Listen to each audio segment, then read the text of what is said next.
एक सभापति की आवश्यकता होती है, तो मैं आज की इस 11/1/2026 के नए वर्ष के प्रथम बैठक में सभापति के रूप में हमारे समाज के वरिष्ठ श्री देव कुमार जी को आमंत्रित करता हूं कि आके मंचासीन सभापति के रूप में स्वागत करें। आइए।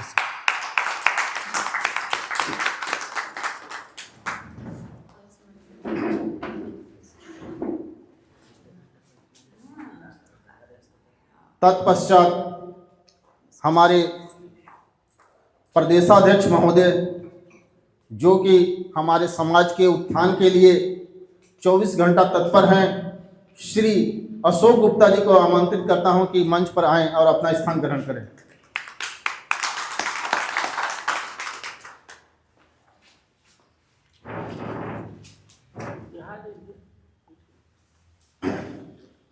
इसके पश्चात मैं वरिष्ठ जन और आज से नहीं, हमारे सलकावर से ही मैं जानता हूं कि समाज के प्रति काफ़ी जागरूक रहे हैं। 2-4 मीटिंग में अब हमको साथ में इनके साथ करने की मौका मिली, काफ़ी जागरूकता और उत्साह के साथ सम्मिलित हुए हैं और वरिष्ठ जन हैं। श्री अचंभित गुप्ता जी को मैं आमंत्रित करूंगा कि मंच पर आएं और अपना स्थान ग्रहण करें।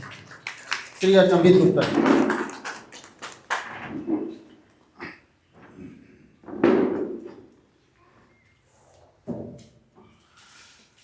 इसके बाद नेक्स्ट देखिए, सभा के आयोजन में, इसकी संपन्न बनाने में बहुत महत्वपूर्ण हिस्सा होती है इकाई अध्यक्ष महोदय जी का।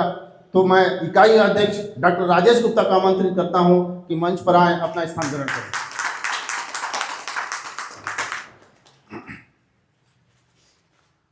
इसके बाद मंच में आसीन रिंग रोड गंगापुर से आएंगे जी, तालियां बजाएंगे सभी। आपका नाम बताओ। साम्या गुप्ता। साम्या गुप्ता, आपका स्वागत है। पापा का नाम? पप्पू गुप्ता। अच्छा, स्वागत है। मैं Mrs Jyoti Gupta, wife of Mr Shubham Prasad Gupta. मैं स्टाफ नर्स हूँ यही अंबिकापुर में, नमनकला में स्टे करते हैं। आपका स्वागत है। Thank you. मैं Deepika Gupta, ring road Ambikapur, SSC lecturer हूँ। आपका स्वागत है। ये थोड़ा से माइक पे हाथ रखना।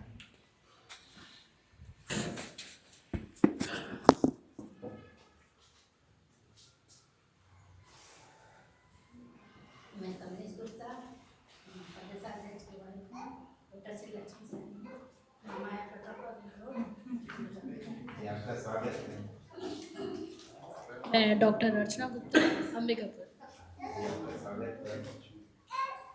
गायत्री गुप्ता, गायत्री हॉस्पिटल। मैना गुप्ता, मैं एक टीचर हूँ। मैं श्री आई पी गुप्ता जी की पत्नी हूँ।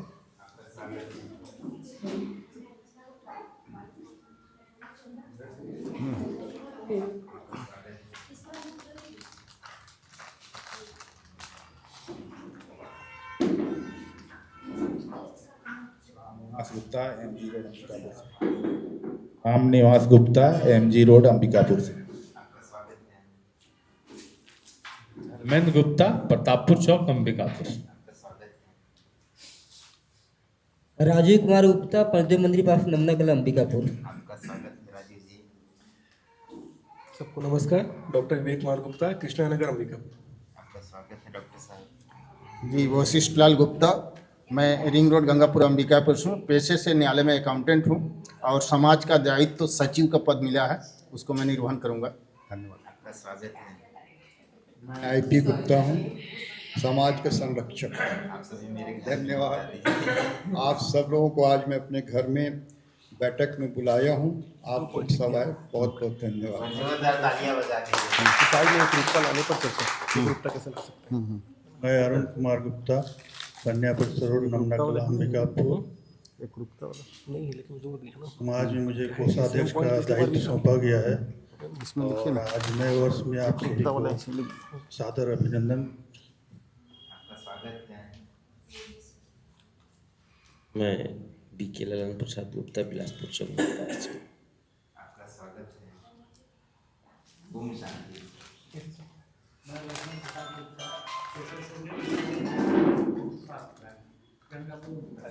आपका स्वागत है।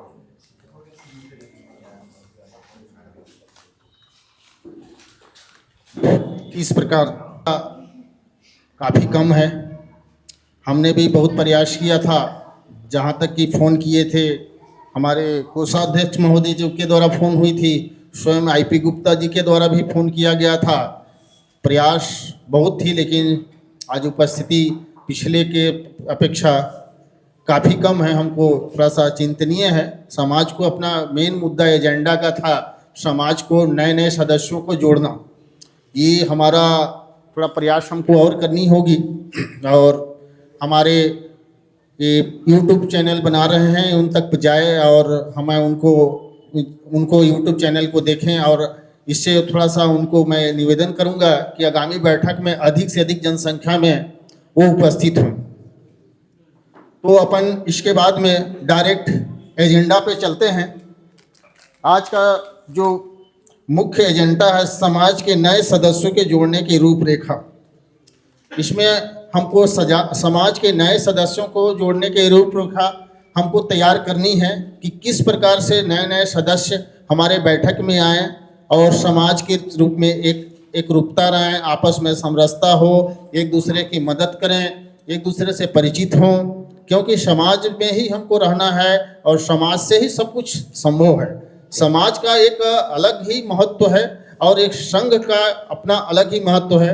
हमारा देखिए, मेरे जहाँ पे मैं रहता हूँ नए बस स्टैंड, उसके पनका समाज की है, उसके 30-35 डिसमिल जमीन है। उन्होंने धर्मशाला बनाया है। जब उन्होंने बैठक करवाते हैं, इतनी भर जाती है जनसंख्या, मेरे को लगता है हजारों में। और वो जो पनका समाज तो हमारे समाज से काफ़ी पीछे हैं, उसमें इतनी एकजुटता और वो है तो हमारे समाज में ही आनी चाहिए, मेरा यही आग्रह है। तो हम ये करें कि आगामी बैठक में सभी को 10-10 सदस्यों को अपने साथ लाने का प्रयास करेंगे। और दूसरा अपना जो एजेंडा है सामाजिक भवन के भूमि आवंटन स्थान चयन के समीक्षा के संबंध में, तो इसमें चर्चा करेंगे, है कि नहीं। इनमें पूर्व में प्रदेशाध्यक्ष महोदय ने काफ़ी अच्छा डिटेल्स बताई थी, आज भी वो कुछ प्रोग्रेस बताएंगे। इसके बाद में नेक्स्ट है समाज के पिकनिक की रूपरेखा तय करने के लिए। हमने पिकनिक की प्लान बनाए थे, सब डेट वगैरह फिक्स हो गए थे, पैसे भी लगभग हमारे पास संतोषजनक 10-12 हज़ार रुपये आ गए थे। और आज भी हमारे इकाई महोदय जी के पास पैसे हैं और उसमें पिकनिक के नाम से तो लगभग 70-75 की जनसंख्या तक पहुंच गई थी, है कि नहीं। हमको ऐसा हो गया था कि 1-2 गाड़ी करने की व्यवस्था करनी पड़ी थी। हमने 1-2 गाड़ी मतलब एक्स्ट्रा करने की सोचे थे कि 1-8-2 गाड़ी करके और पिकनिक ले जाएंगे, ऐसे करके। जनसंख्या काफ़ी एक्टिव पिकनिक में देखे थे। आज उसकी रूपरेखा और डेट तय की जाएगी, तो इसमें अपन चर्चा करेंगे। और छत्तीसगढ़ के आदर्श इकाई बनाने की योजना, ये तो अपना आदर्श इकाई बनाने के, देखिए हम क्या है कि अंबिकापुर कमिश्नरी क्षेत्र में निवास करते हैं और एक से एक बड़े बड़े लोग यहाँ पे हैं। तो अपने को एक आदर्श इकाई तो बनाना ही चाहिए। एक आदर्श इकाई हमारा पूरे छत्तीसगढ़ में इस अंबिकापुर इकाई का एक नाम होनी चाहिए, ये हमारी सोच है और सफल भी होगी। हम सबको प्रयास करेंगे तो एक आदमी से कुछ भी नहीं होगा। एक आदमी से जैसे कि इकाई अध्यक्ष कुछ कर ले, प्रदेशाध्यक्ष कुछ कर ले, तो ये संभव नहीं है। हमको सब मिल करके एक सदस्य को करना होगा। तो इस टाइप से हमारा ये इस आदर्श इकाई बनाने की वो था। और समाज में एक रूपता लाने की चर्चा, एक मुद्दा है समाज में एक रूपता लाने की चर्चा। तो इसमें भी अपन डिस्कस करेंगे कि अपन समाज में कैसे लाएं। कुछ पिछली बार समझ में आया था, कुछ मतभेद टाइप से भी चल रहा है इस टाइप से। तो समाज में एक रूपता कैसे लाएं, इसमें भी अपन चर्चा करेंगे। समाज में समाज के शक्ति द्वारा राजनीतिक का उपलब्धि। देखिए, संघ में बहुत दम है। छोटा सा एक मैं एग्जाम्पल बता रहा हूँ। हमारे खुद की, मैं जहाँ काम करता हूँ वहाँ की बात है। पहले हमारे यहाँ कुटुंब न्यायालय में अकाउंटेंट के पद के बाद में कोई पद नहीं थी और डायरेक्ट सीएफसी की पद थी। तो अकाउंटेंट के बाद में वही अकाउंटेंट से रिटायरमेंट हो जाता और अकाउंटेंट के बाद में जो पीछे हैं सहायक ग्रेड 2, सहायक ग्रेड 3, वो वहीं से रिटायरमेंट की स्थिति थी। लेकिन हमने न्यायिक कर्मचारी संघ का यूनिटी बनाई, हमने हाई कोर्ट में प्रस्ताव रखा। हाई कोर्ट के प्रस्ताव के बाद में हाई कोर्ट ने हमारे प्रस्ताव को मंजूर कर लिया। फिर इसके बाद में वित्त शाखा में गया, सामान्य प्रशासन विभाग में गया और सारी से स्वीकृत होने के बाद में हमको डिप्टी सीएफसी का पद मिला। और आज हमारे डिप्टी सीएफसी बन रहे हैं, सीएफसी बन रहे हैं, सीनियर सीएफसी बन रहे हैं। सीनियर सीएफसी का हमारे यहाँ स्केल है 6600 ग्रेड पे, 6600 ग्रेड पे है, जो लेवल 13 है ना। आज एक कहना चाहिए, समझिए आप पर कलेक्टर रैंक का। तो ये उपलब्धि संघ से होती है। हम किसी चीज़ को मांगेंगे संघ के थ्रू तो हमको मिलेगा, और सोचेंगे हम एक जने जाके नाक रगड़ते रह जाएंगे, फिर भी हमको कहीं शासन से कुछ उपलब्धि नहीं है। हमको, मेरे कहने का उद्देश्य ये है कि हमको संघ में रह करके और सभी को एकजुटता लाते हुए शासन से हमको उपलब्धि लेनी है। तो इस टाइप से हमारी चर्चा है। तो चर्चा के कड़ी में संक्षिप्त में तो मैंने उसका उल्लेख कर ही दिया, और इस एजेंडा पे प्रकाश डालने के लिए हमारे युवा श्री डॉक्टर विवेक गुप्ता जी को आमंत्रित कर वो बात डॉक्टर विवेक गुप्ता जी को आमंत्रित करता हूं कि इस 4-5 बिंदु पे, है ना।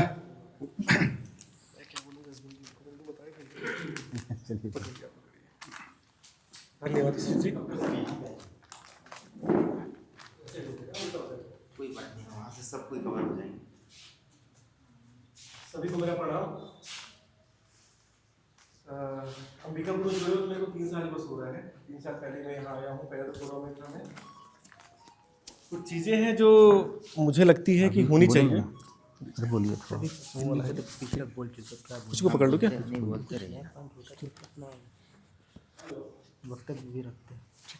जाएगा आवाज़ वहाँ पर? ठीक है। कुछ चीज़ें हैं जो मुझे लगती है ऐसा होना चाहिए, और मैं आग्रह भी करूँगा हमारे प्रदेशाध्यक्ष जी से, इकाईध्यक्ष जी से।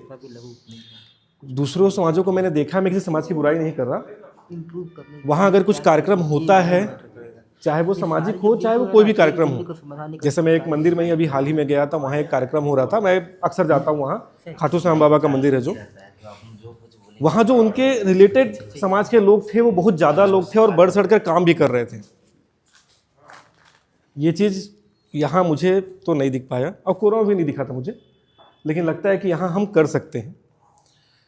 अब ये हुआ कैसे? जब मैंने उसका अध्ययन किया कि हाँ भाई कुछ तो कारण होगा कि वहाँ के लोग ज़्यादा जुड़ते हैं और हम नहीं जुड़ पा रहे हैं।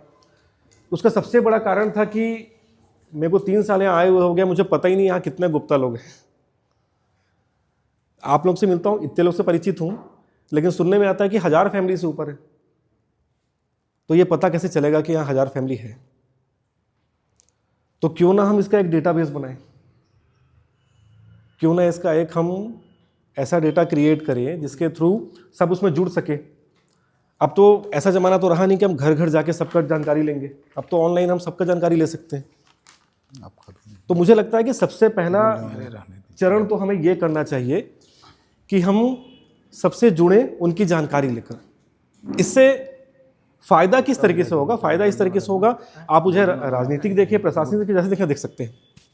फ़ायदा ऐसा होगा कि अगर आप कभी किसी कार्यालय में जाते हैं, हो सकता है वहाँ आपका ही सामाजिक बंधु बैठा हो जो आपको वहाँ भटकने ना दे, आपका साथ दे दे, चाहे वो प्रशासनिक हो चाहे राजनीतिक हो। या हो सकता है कि आपको तुरंत किसी चीज़ की ज़रूरत थी और वो हमारा सामाजिक बंधु ही प्रोवाइड करा सके। जैसा अभी विकास जी ने बताया कि ब्लड की ज़रूरत थी, वो मिल गया। तो ये पता कैसे चलेगा? मैं यहाँ भी कई बार दुकान जाता हूँ तो पता चलता है कि अच्छा ये तो हमारी गुप्ता है। सामान लेने के बाद पता चलता है, जब मैं QR से पैसा पेड करता हूँ तो गुप्ता लिखे रहता हूँ, तो पूछ लेता हूँ क्यूरियोसिटी कारण, उत्सुकता से, कि भाई आप कौन से? तो बोलते हैं हाँ रोनियार गुप्ता हैं। तो चलिए ठीक है, मैं परिचित हो जाता हूँ।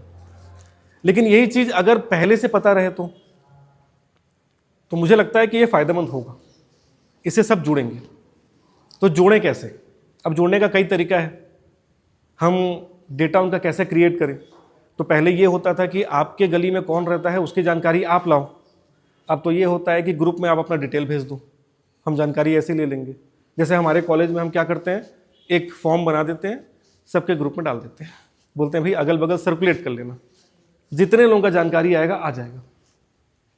उससे फ़ायदा ये होगा कि हम लोग जो ये अभी मीटिंग कर रहे हैं इसमें मेरे को लगता है कि तादाद हमारा बढ़ जाएगा।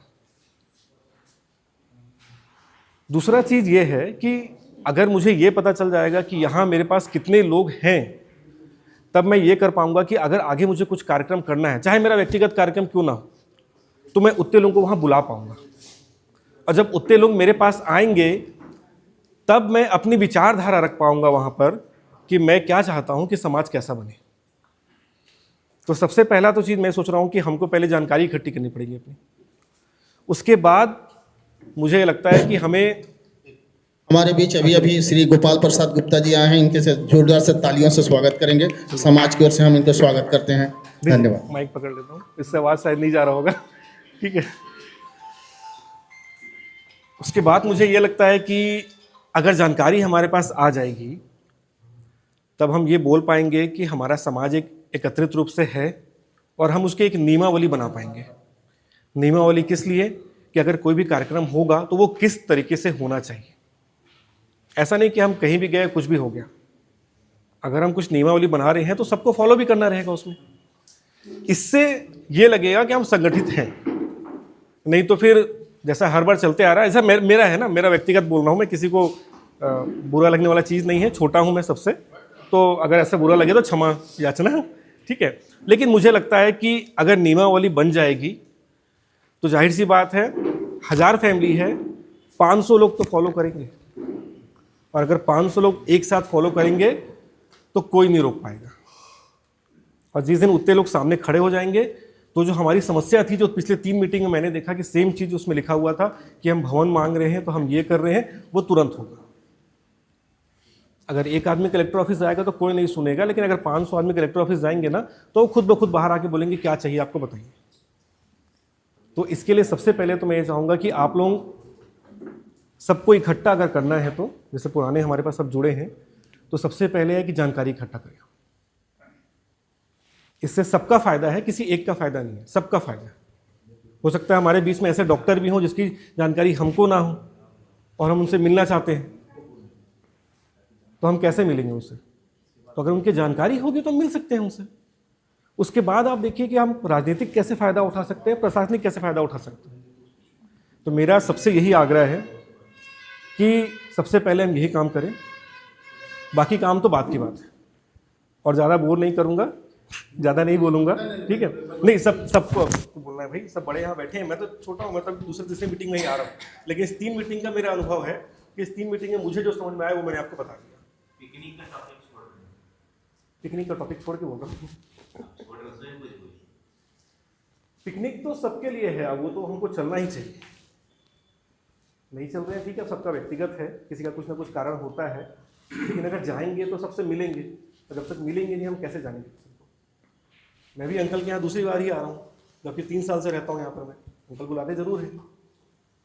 तो अगर एक दूसरे के यहाँ जाएंगे नहीं तो समझेंगे कैसे। और जाने का, मिलने का सबसे अच्छा तरीका होता है सामाजिक रूप से मिलना। अब उसको आप पिकनिक बोल लीजिए, इंग्लिश में गेट टुगेदर बोलते हैं उसको, और जैसा भी हम मीटिंग कर रहे हैं, जब तक करेंगे नहीं एक दूसरे के प्रॉब्लम को समझेंगे नहीं, और जब तक प्रॉब्लम नहीं समझेंगे तो सुबह उठ के मैं भी उठता हूँ, आप भी सुबह उठते हैं, रात को आप भी सो जाते हैं, मैं भी सो जाता हूँ, किसी को किसी का कोई फ़र्क नहीं पड़ना है कि कौन क्या कर रहा है। व्यक्तिगत रूप से सब अपने से मस्त हैं, सामाजिक रूप में कोई मस्त हो नहीं पा रहा है।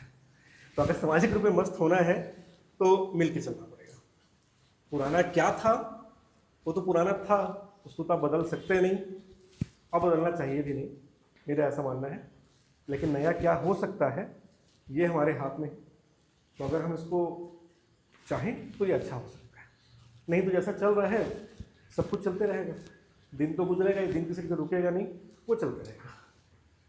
तो बस मेरे से यही आग्रह है सबसे, सब यहाँ बड़े बैठे हैं मुझसे, ठीक है, मैं बहुत छोटा हूँ यहाँ पर, कि सबसे पहले जानकारी इकट्ठा करें, तभी आगे कार्यक्रम अच्छा हो पाएगा। सभी को धन्यवाद। और अगर कुछ बुरा बोला हूँ तो उसके लिए क्षमा याचना, ठीक है, मैं ज़्यादा पुराना हूँ नहीं यहाँ के लिए, ज़्यादा लोगों को जानता भी नहीं हूँ, तो जितना जानता हूँ उतना मैंने आपके सामने प्रकट किया है। बहुत बहुत धन्यवाद डॉक्टर विवेक जी, हमारे समाज के उत्थान के लिए अच्छी मार्गदर्शन दिए। हम समाज इनकी स्वागत करते हैं कि इसी टाइप से मार्गदर्शन हमारे बीच में देते रहें। इसके बाद में आज तो जनसंख्या काफ़ी कम है, मैं श्री हमारे उपाध्यक्ष महोदय जी को आमंत्रित करूंगा कि सिर्फ 2 शब्द सिर्फ हमको आशीर्वाद दें। श्री राम निवास गुप्ता जी है ना, आए मंच पे थोड़ा 2 शब्द।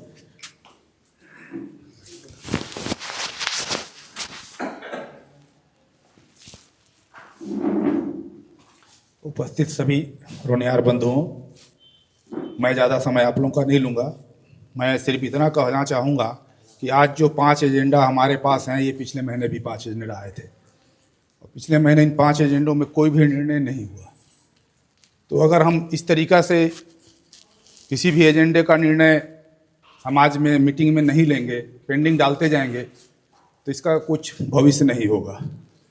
पिछले बार धर्मशाला के लिए जैसे कहा गया था कि 5 लोगों की समिति बनेगी और हम लोग कलेक्टर से मिलेंगे, पता नहीं क्या हुआ, मुझे जानकारी नहीं है।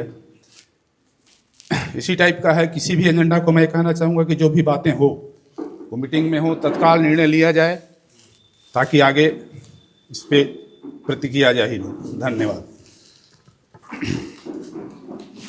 हमारे उपाध्यक्ष महोदय रामनिवास गुप्ता जी ने काफ़ी अच्छी चीज़ बोला कि अपन क्या है सिर्फ एजेंडा बना रहे हैं, उसको रचनात्मक की ओर रचनात्मक कार्य नहीं कर पा रहे हैं, तो अपने को आज रचनात्मक कार्य की ओर अग्रसर होना ज़्यादा अच्छी रहेगी। इसके बाद में हमारे नेक्स्ट उद्बोधन के कड़ी में हम इकाई अध्यक्ष डॉक्टर राजेश गुप्ता को बताएंगे कि पिछले एजेंडा और आज के एजेंडा में क्या क्या प्रोग्रेस हुए, कुछ गतिविधि के बारे में हमको बताएंगे डॉक्टर राजेश गुप्ता।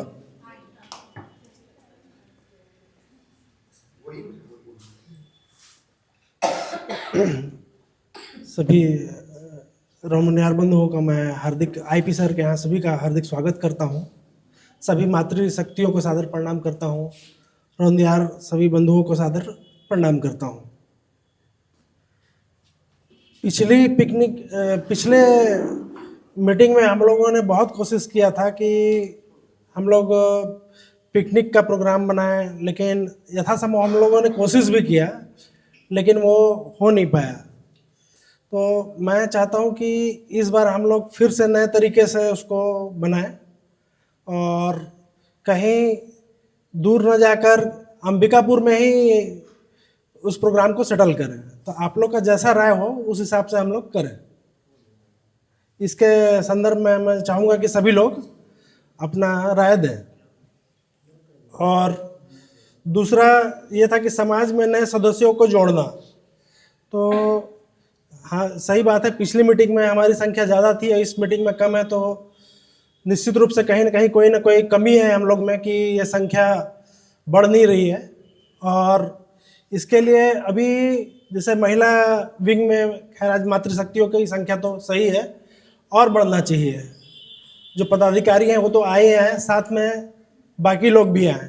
और मैं इस बार चाहता हूँ कि अभी हमारे इकाई में युवा लोगों की कमी है, तो एक मैं युवा अध्यक्ष के पद के लिए नाम प्रस्तावित करता हूँ।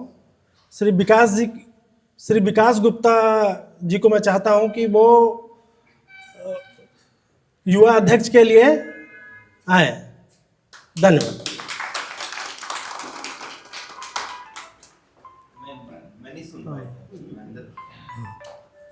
मैं हमारी इकाई महोदय जी की प्रस्तावना को समर्थन करता हूं। हम युवा अध्यक्ष के रूप में विकास गुप्ता जी को यहाँ आमंत्रित करते हैं। हम विकास गुप्ता जी का हार्दिक स्वागत करते हैं, अभिनंदन करते हैं। समाज के काफ़ी एक्टिव बच्चे हैं, जागरूक हैं। और इसके बाद मैं इस कड़ी में श्री विकास गुप्ता जी को ही आमंत्रित करता हूं कि हमारे समाज के उत्थान में 2 शब्द बोले। पिछली बार काफ़ी अच्छे बोले थे। श्री विकास गुप्ता जी युवा अध्यक्ष। अंबिकापुर इकाई।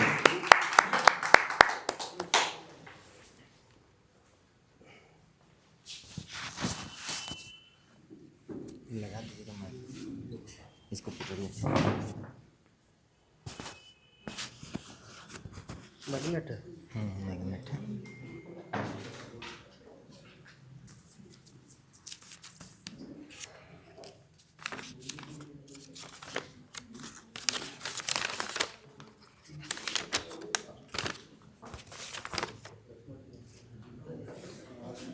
आदरणीय अध्यक्ष महोदय श्री अशोक गुप्ता जी, आदरणीय अध्यक्ष महोदय श्री डॉक्टर राजेश गुप्ता जी, मंचासीन सभी वरिष्ठ जन, महिला विंग की मातृशक्ति और युवा साथियों और मेरे प्यारे रोनियार समाज के सभी बंधुओं, सादर प्रणाम। जैसा कि अभी मुझे अंबिकापुर इकाई का युवा अध्यक्ष बनाने की बात चल रही है, तो थोड़ा मेरा भी एक समस्या है। समस्या ये है कि अगर अंबिकापुर इकाई में आप सभी वरिष्ठ जन ये निर्णय लेंगे कि यहाँ पर किसी भी प्रकार से संगठन को 2 गुट में बंटने नहीं दिया जाएगा, तभी तो मैं ये युवा अध्यक्ष का पद ले सकता हूँ। क्योंकि मैं देखिए एक और अध्यक्ष उनके साथ भी जुड़ा हुआ हूँ, वहाँ भी मुझे जिला का युवा अध्यक्ष बनाया गया है। तो अगर अंबिकापुर में हम अगर 2 गुट नहीं बटेंगे तब ये मेरे लिए संभव हो पाएगा और मैं सबके साथ मिल के काम कर पाऊंगा। मैं इच्छा भी रखता हूँ और मैं बार बार ये बात को बोलता हूँ कि जो है अंबिकापुर जो ये इकाई है, इसको हमें मॉडल आदर्श इकाई बनाना है और यहाँ की एकजुटता से एक ऐसी आग चिंगारी लगेगी कि पूरा प्रदेश हमारा एक हो जाएगा। तो इस रास्ते में हमारे सारे वरिष्ठ जनों को काम करना है और सबको एक साथ रखना है। सबसे पहले मैं आज की इस महत्वपूर्ण बैठक के आयोजन के लिए अंबिकापुर इकाई को हृदय से धन्यवाद देता हूं। साथ ही मैं आईपी गुप्ता जी का विशेष रूप से आभार व्यक्त करना चाहता हूं, जिन्होंने आज इस बैठक के लिए अपना निवास उपलब्ध कराकर समाज के प्रति अपना सहयोग और समर्पण दर्शाया है। भाइयों और बहनों, कोई भी समाज नाम से नहीं, संख्या से नहीं, बल्कि संगठन से मजबूत बनता है। जब तक हम एक दूसरे से जुड़े नहीं रहेंगे तब तक हमारी आवाज भी कमजोर रहेगी। आज बैठक में जिन विषयों पर चर्चा होनी है, चाहे नए सदस्यों को जोड़ने की बात हो, सामाजिक भवन के लिए भूमि चयन हो या फिर पिकनिक जैसे आपसी मेल जोल का कार्यक्रम, ये सब सिर्फ योजनाएं ही नहीं, ये हमारे समाज को एक परिवार की तरह जोड़ने का साधन है। मैं खास तौर पर युवा वर्ग से कहना चाहता हूं, आप सभी मुझे YouTube के माध्यम से सुन रहे हैं। अब समय आ गया है कि हम सब सिर्फ देखने वाले नहीं, जिम्मेदारी उठाने वाले बने। वरिष्ठों का अनुभव और युवाओं की ऊर्जा जब साथ चलती है तभी कोई आदर्श इकाई बनता है। आज अगर हम संगठित होंगे तो कल हमारी सामाजिक शक्ति राजनीतिक, शैक्षणिक, आर्थिक उपलब्धियों में बदलेगी और यही किसी भी समाज का असली सफलता होता है। अंत में यही कहना चाहूंगा कि आइए हम मन, वचन और कर्म से रोनियार समाज की एकता, प्रतिष्ठा और प्रगति के लिए कार्य करने का संकल्प ले। आप सभी का समय देने के लिए और मुझे सुनने के लिए बहुत हृदय से धन्यवाद। जय रोनियार समाज, जय रोनियार। बहुत बहुत धन्यवाद हमारे विकास भाई। और इनके पास परेशानी ये है कि जिला के भी युवा अध्यक्ष हैं और लेकिन हमने इनको इकाई का युवा अध्यक्ष चुना गया है और चूंकि समाज के द्वारा चुना जा रहा है। विकास जी, आपको ये दायित्व निर्वहन करनी ही होगी। और रही सवाल 1-2 गुट वाली बात, तो 2 गुट में समानता करने के लिए हम आईपी सर के यहाँ 1 बजे आसपास आए थे, उसमें काफ़ी चर्चाएं भी होगी। मेरे को लगता है 1-2 बैठक में वो गुट सामान्य दोनों में समरसता आ जाएगी। और इस 2 गुट के जो समरसता लाने के लिए मैं श्री आईपी सर को और अचंभित गुप्ता जी को वो करूँगा कि दोनों गुट में समरसता लाया जाए, है ना। ये क्या है, हमारे संरक्षक भी हैं और मेरे को लगता है कि आगामी 1-2 बैठक में सब समरसता आ जाएगी और हम पूरे एक हो जाएंगे, मेरी जैसा विचार है। और मैं भी जितना मेरे में विवेक है उतना मैं लगा हूँ कि दोनों गुट एक हो जाएं। और कोई गुट नहीं है, वो थोड़ी बहुत की इधर उधर है ना, तो उसमें सारी समस्या हल हो जाएगी। और मैं साथ में विकास जी को ये भी दायित्व देता हूँ, है ना, कि आप जितना जल्दी है ना अपना युवा सचिव, युवा कोषाध्यक्ष तो शहर के चारों कोने से नियुक्त कर दें। क्योंकि जब तक युवा सामने नहीं आएंगे ना तब तो हम कुछ नहीं कर सकते, है ना। चारों कोने से सचिव बना दीजिए, चारों कोने से उपाध्यक्ष बना दीजिए। अब जब युवा सामने आने लगेंगे ना और जब उनको दायित्व मिल जाएगा ना तो मीटिंग में आएंगे, अपने साथ और लाएंगे, है ना। तो ये मेरा वो आपसे निवेदन है, चाहे जैसा भी कहें, है ना, कि इस काम को करें कि जितना से जल्दी से जल्दी हो सके आगामी बैठक तक आप, है ना, पूरे जो भी शहर के चारों कोने से उपाध्यक्ष बना दें, सचिव बना दें, युवा वर्ग, और अपन वरिष्ठ जन का तो बनाएंगे ही बनाएंगे। तो अगर इस टाइप से सब पदाधिकारी हो जाएंगे ना तो पदाधिकारी ही इतने हो जाएंगे कि कुछ कहने लायक नहीं, उतने के परिवार आ जाएंगे तो हमारा पूरा भर जाएगा प्रांगण। इस टाइम हमारा सोच है। इसके बाद में चूंकि एजेंडा की अगली कड़ी में कुछ नारी शक्ति की तरफ से भी आ जाए भाई, कोई बोलने वाले किसको बुलाएं मेरे को समझ में नहीं आ रहा है ना। आ जाइए कोई, क्या क्या हैं किनको, अच्छा सिर्फ आशीर्वाद दीजिए आप।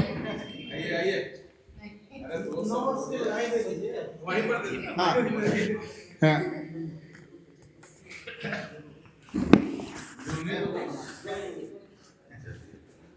आइए आपका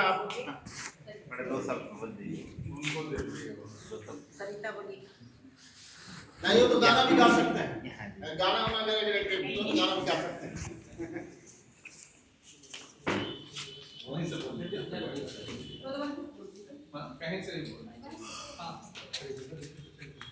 समाज के सभी वरिष्ठ जनों को मेरा प्रणाम, बाकी सबको भी मेरा प्रणाम। सबसे पहले 9 वर्ष की मैं सबको बधाई देता हूँ। और मुझे लगता है युवाओं को संगठित करने के लिए युवाओं को मतलब ऐसा हमको कुछ प्रोग्राम करना पड़ेगा जिसमें सब युवा बच्चे सब आ सके, उसी में से चुनाव करना पड़ेगा, तभी युवाओं और युवतियों को सम्मिलित किया जा सकता है। क्योंकि यहाँ हम बैठे बहुत सारे लोग अभी भी हैं जो इसमें जो अभी समाज के जो युवा लोग हैं अभी घर में इससे जुड़े नहीं, वरिष्ठ लोग ही ज़्यादा जुड़े हैं। तो कुछ ऐसा मतलब हाँ, तो ऐसा कुछ मीटिंग है, ऐसा कुछ हमको सामाजिक प्रोग्राम का आयोजन करना पड़ेगा जिसमें समाज के सभी युवा युवती शामिल हों और उसमें से फिर जो ज़्यादा एक्टिव है, ज़्यादा सामाजिक कार्यों में रुचि ले रहा है, ऐसे लोगों को आगे लाना पड़ेगा, तभी युवाओं का चुनाव हो पाएगा। जैसे अग्रवाल समाज में होता है अग्रसेन जयंती के उपलक्ष्य में, उसमें बच्चे बड़े युवा सभी शामिल होते हैं और उनके अंदर जो भी प्रतिभा होती है ऐसा कार्यक्रम का आयोजन किया जाता है जिसमें सम्मिलित होते हैं और प्रतिभाएं सामने आती हैं। तो मुझे लगता है ऐसा आयोजन करने के बाद ही जो युवाओं और युवतियों का चुनाव करना है वो हो सकता है। और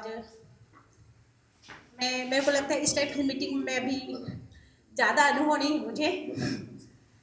और अभी जैसे आप लोग पिकनिक का प्रोग्राम बनाए थे, ठीक लगा था, उसमें सबको ही अपना परिवार से लेके जाते, तो मेरे को लगता है एक दूसरे से सब ज़्यादा कनेक्टेड हो पाते हैं और एक दूसरे को जान पाते हैं।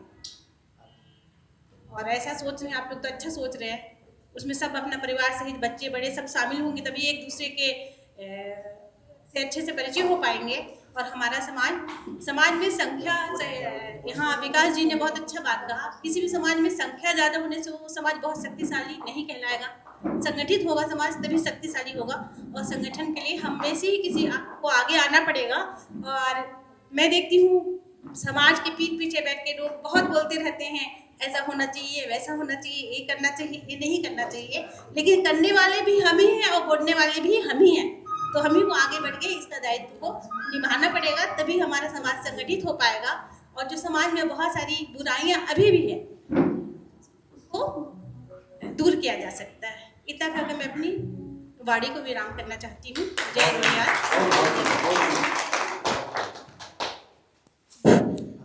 हमारे नारी शक्ति की ओर से सरिता मैम ने काफ़ी अच्छी स्पीच दी।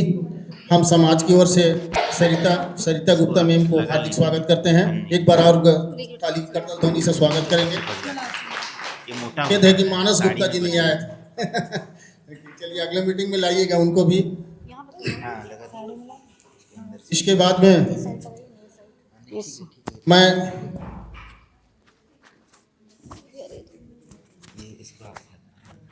उसके मेरे बाद मैं अलग अलग हमारे इसके बाद में अब कोई बोल नहीं पा रहे हैं नारी शक्ति, तो मैं गाने के लिए ही आमंत्रित कर देता हूं, थोड़ा सा चहल पहल लगे, सबके थोड़ा मुस्कुराहट आ जाए, है ना। मैं अपनी धर्म पत्नी को श्री दीपिका गुप्ता जी को आमंत्रित करता हूं कि वो गाना गाएंगे।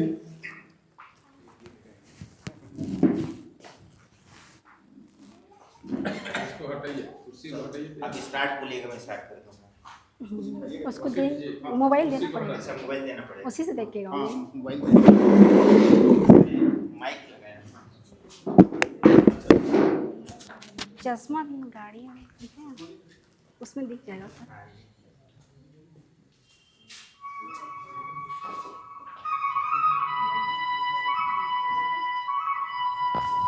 सभी बड़ों को मेरा प्रणाम।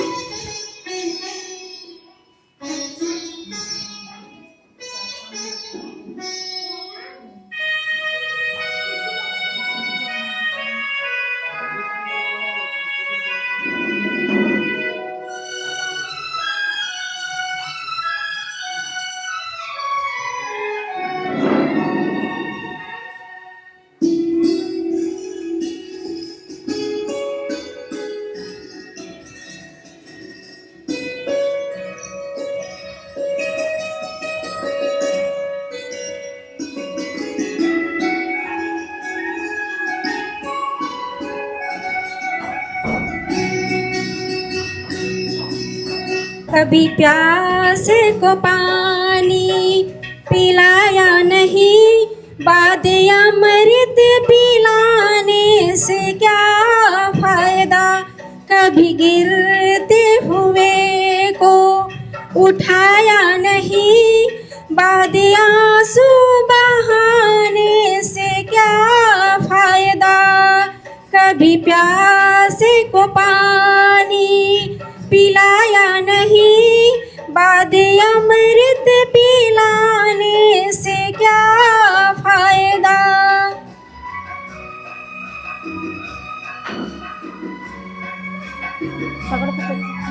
पकड़ो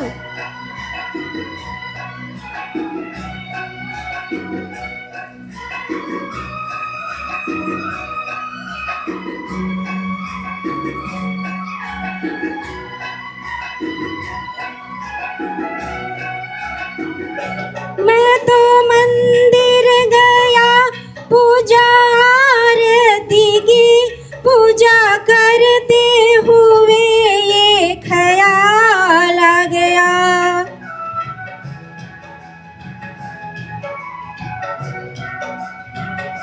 मैं तो मंदिर गया पूजा आरती की, पूजा करते हुए ये ख्याल आ गया। कभी माँ बाप की सेवा की ही नहीं, सिर्फ पूजा के करने से क्या फायदा। कभी प्यास को पानी पिलाया नहीं, बाद अमृत पिलाने से क्या फायदा।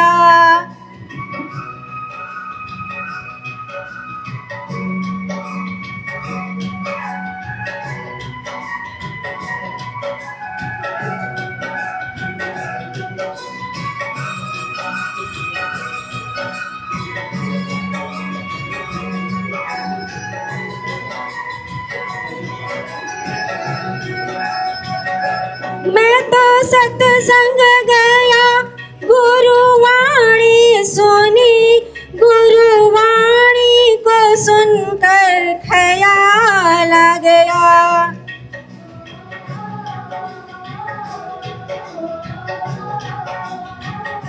मैं तो सत्संग गया गुरुवाणी सुनी, गुरुवाणी को सुनकर ख्याल आ गया। जन्म मानव का लेके दया न करी, फिर मानव कहलाने से क्या फायदा। कभी प्यासे को पानी पिलाया नहीं, बाद अमृत पिलाने से क्या फायदा।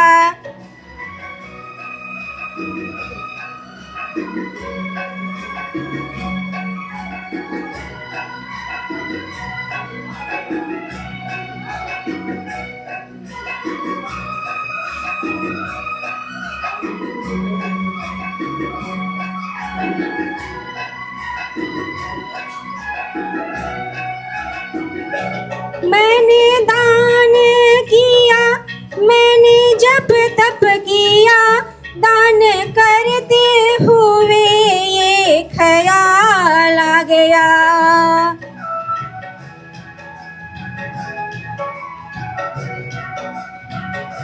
मैंने दान किया, मैंने जप तप किया, दान करते हुए ये ख्याल आ गया। कभी भूखे को भोजन खिलाया नहीं, दान लाखों का करने से क्या फायदा। कभी प्यासे को पानी पिलाया नहीं, बाद अमृत पिलाने से क्या फायदा।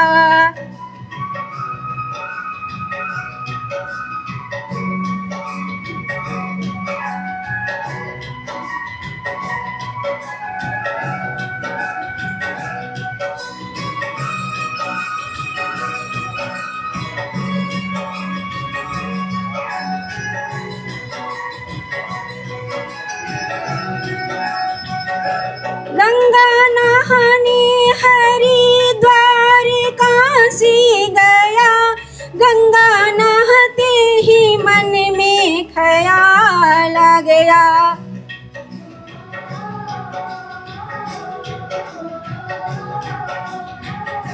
गंगा नहाने हरिद्वार काशी गया, गंगा नहाते ही मन में ख्याल आ गया। तन को धोया मगर मन को धोया नहीं, फिर गंगा नहाने से क्या फायदा। कभी प्यासे को पानी पिलाया नहीं, बाद अमृत पिलाने से क्या फायदा।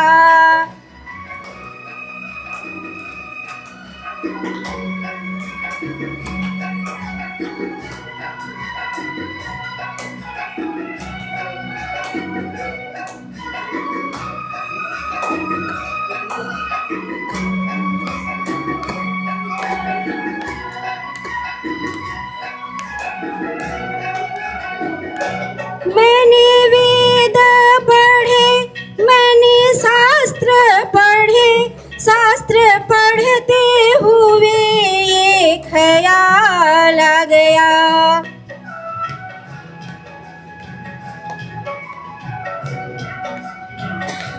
मैंने वेद पढ़े, मैंने शास्त्र पढ़े, शास्त्र पढ़ते हुए ये ख्याल आ गया। मैंने ज्ञान किसी को बांटा नहीं, फिर ज्ञानी कहलाने से क्या फायदा। कभी प्यासे को पानी पिलाया नहीं, बाद अमृत पिलाने से क्या फायदा।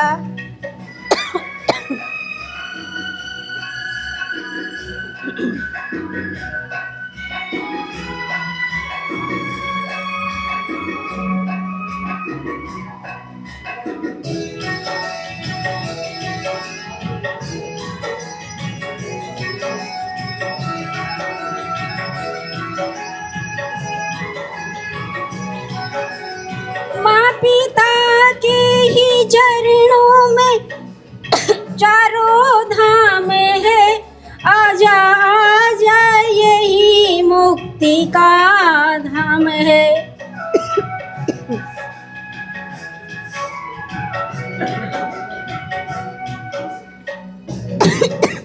माँ पिता चारों धाम है, आजा आजा यही मुक्ति का धाम है।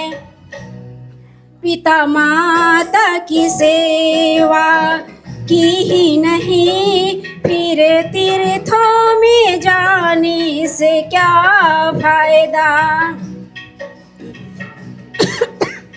कभी प्यासे को पानी पिलाया नहीं, बाद अमृत पिलाने से क्या फायदा। कभी गिरते हुए को उठाया नहीं, बाद आंसू बहाने से क्या फायदा। धन्यवाद।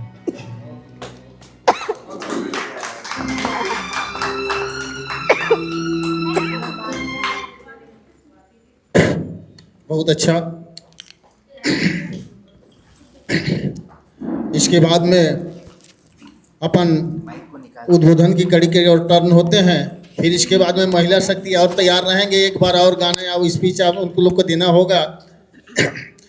मैं उद्बोधन के कड़ी में श्री लक्ष्मण प्रसाद गुप्ता को आमंत्रित करता हूं कि आएँ और हमारे समाज के उत्थान के लिए एजेंडा पे 2-4 शब्द का प्रकाश डालें। श्री लक्ष्मण प्रसाद।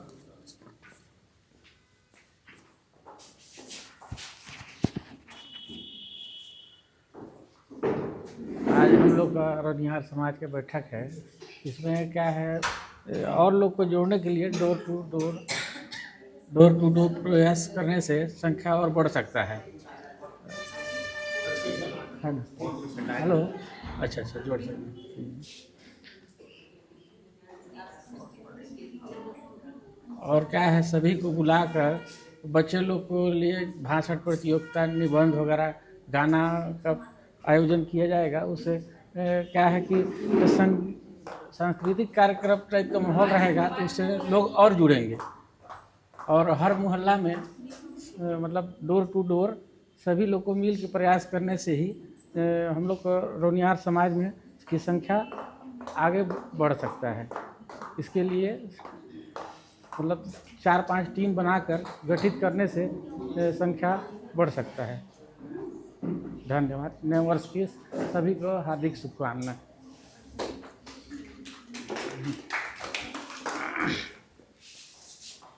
हमारे लक्ष्मण गुप्ता जी बहुत बहुत धन्यवाद। इन्होंने डोर टू डोर जोड़ने की बात कही कि समाज के सदस्यों के डोर टू डोर जाएंगे, घर पे जाके करेंगे, लेकिन उसको खींच के लाएंगे और समाज के बैठक में सम्मिलित करेंगे और एक करके ही रहेंगे। ये हमारा लक्ष्य है।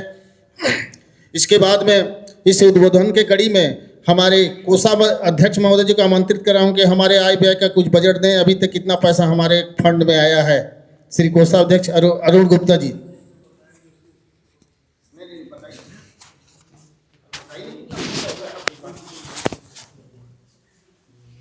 नीचे खड़े होकर बोल दीजिए, इतना आय हुआ है, इतना खर्च नहीं हुआ।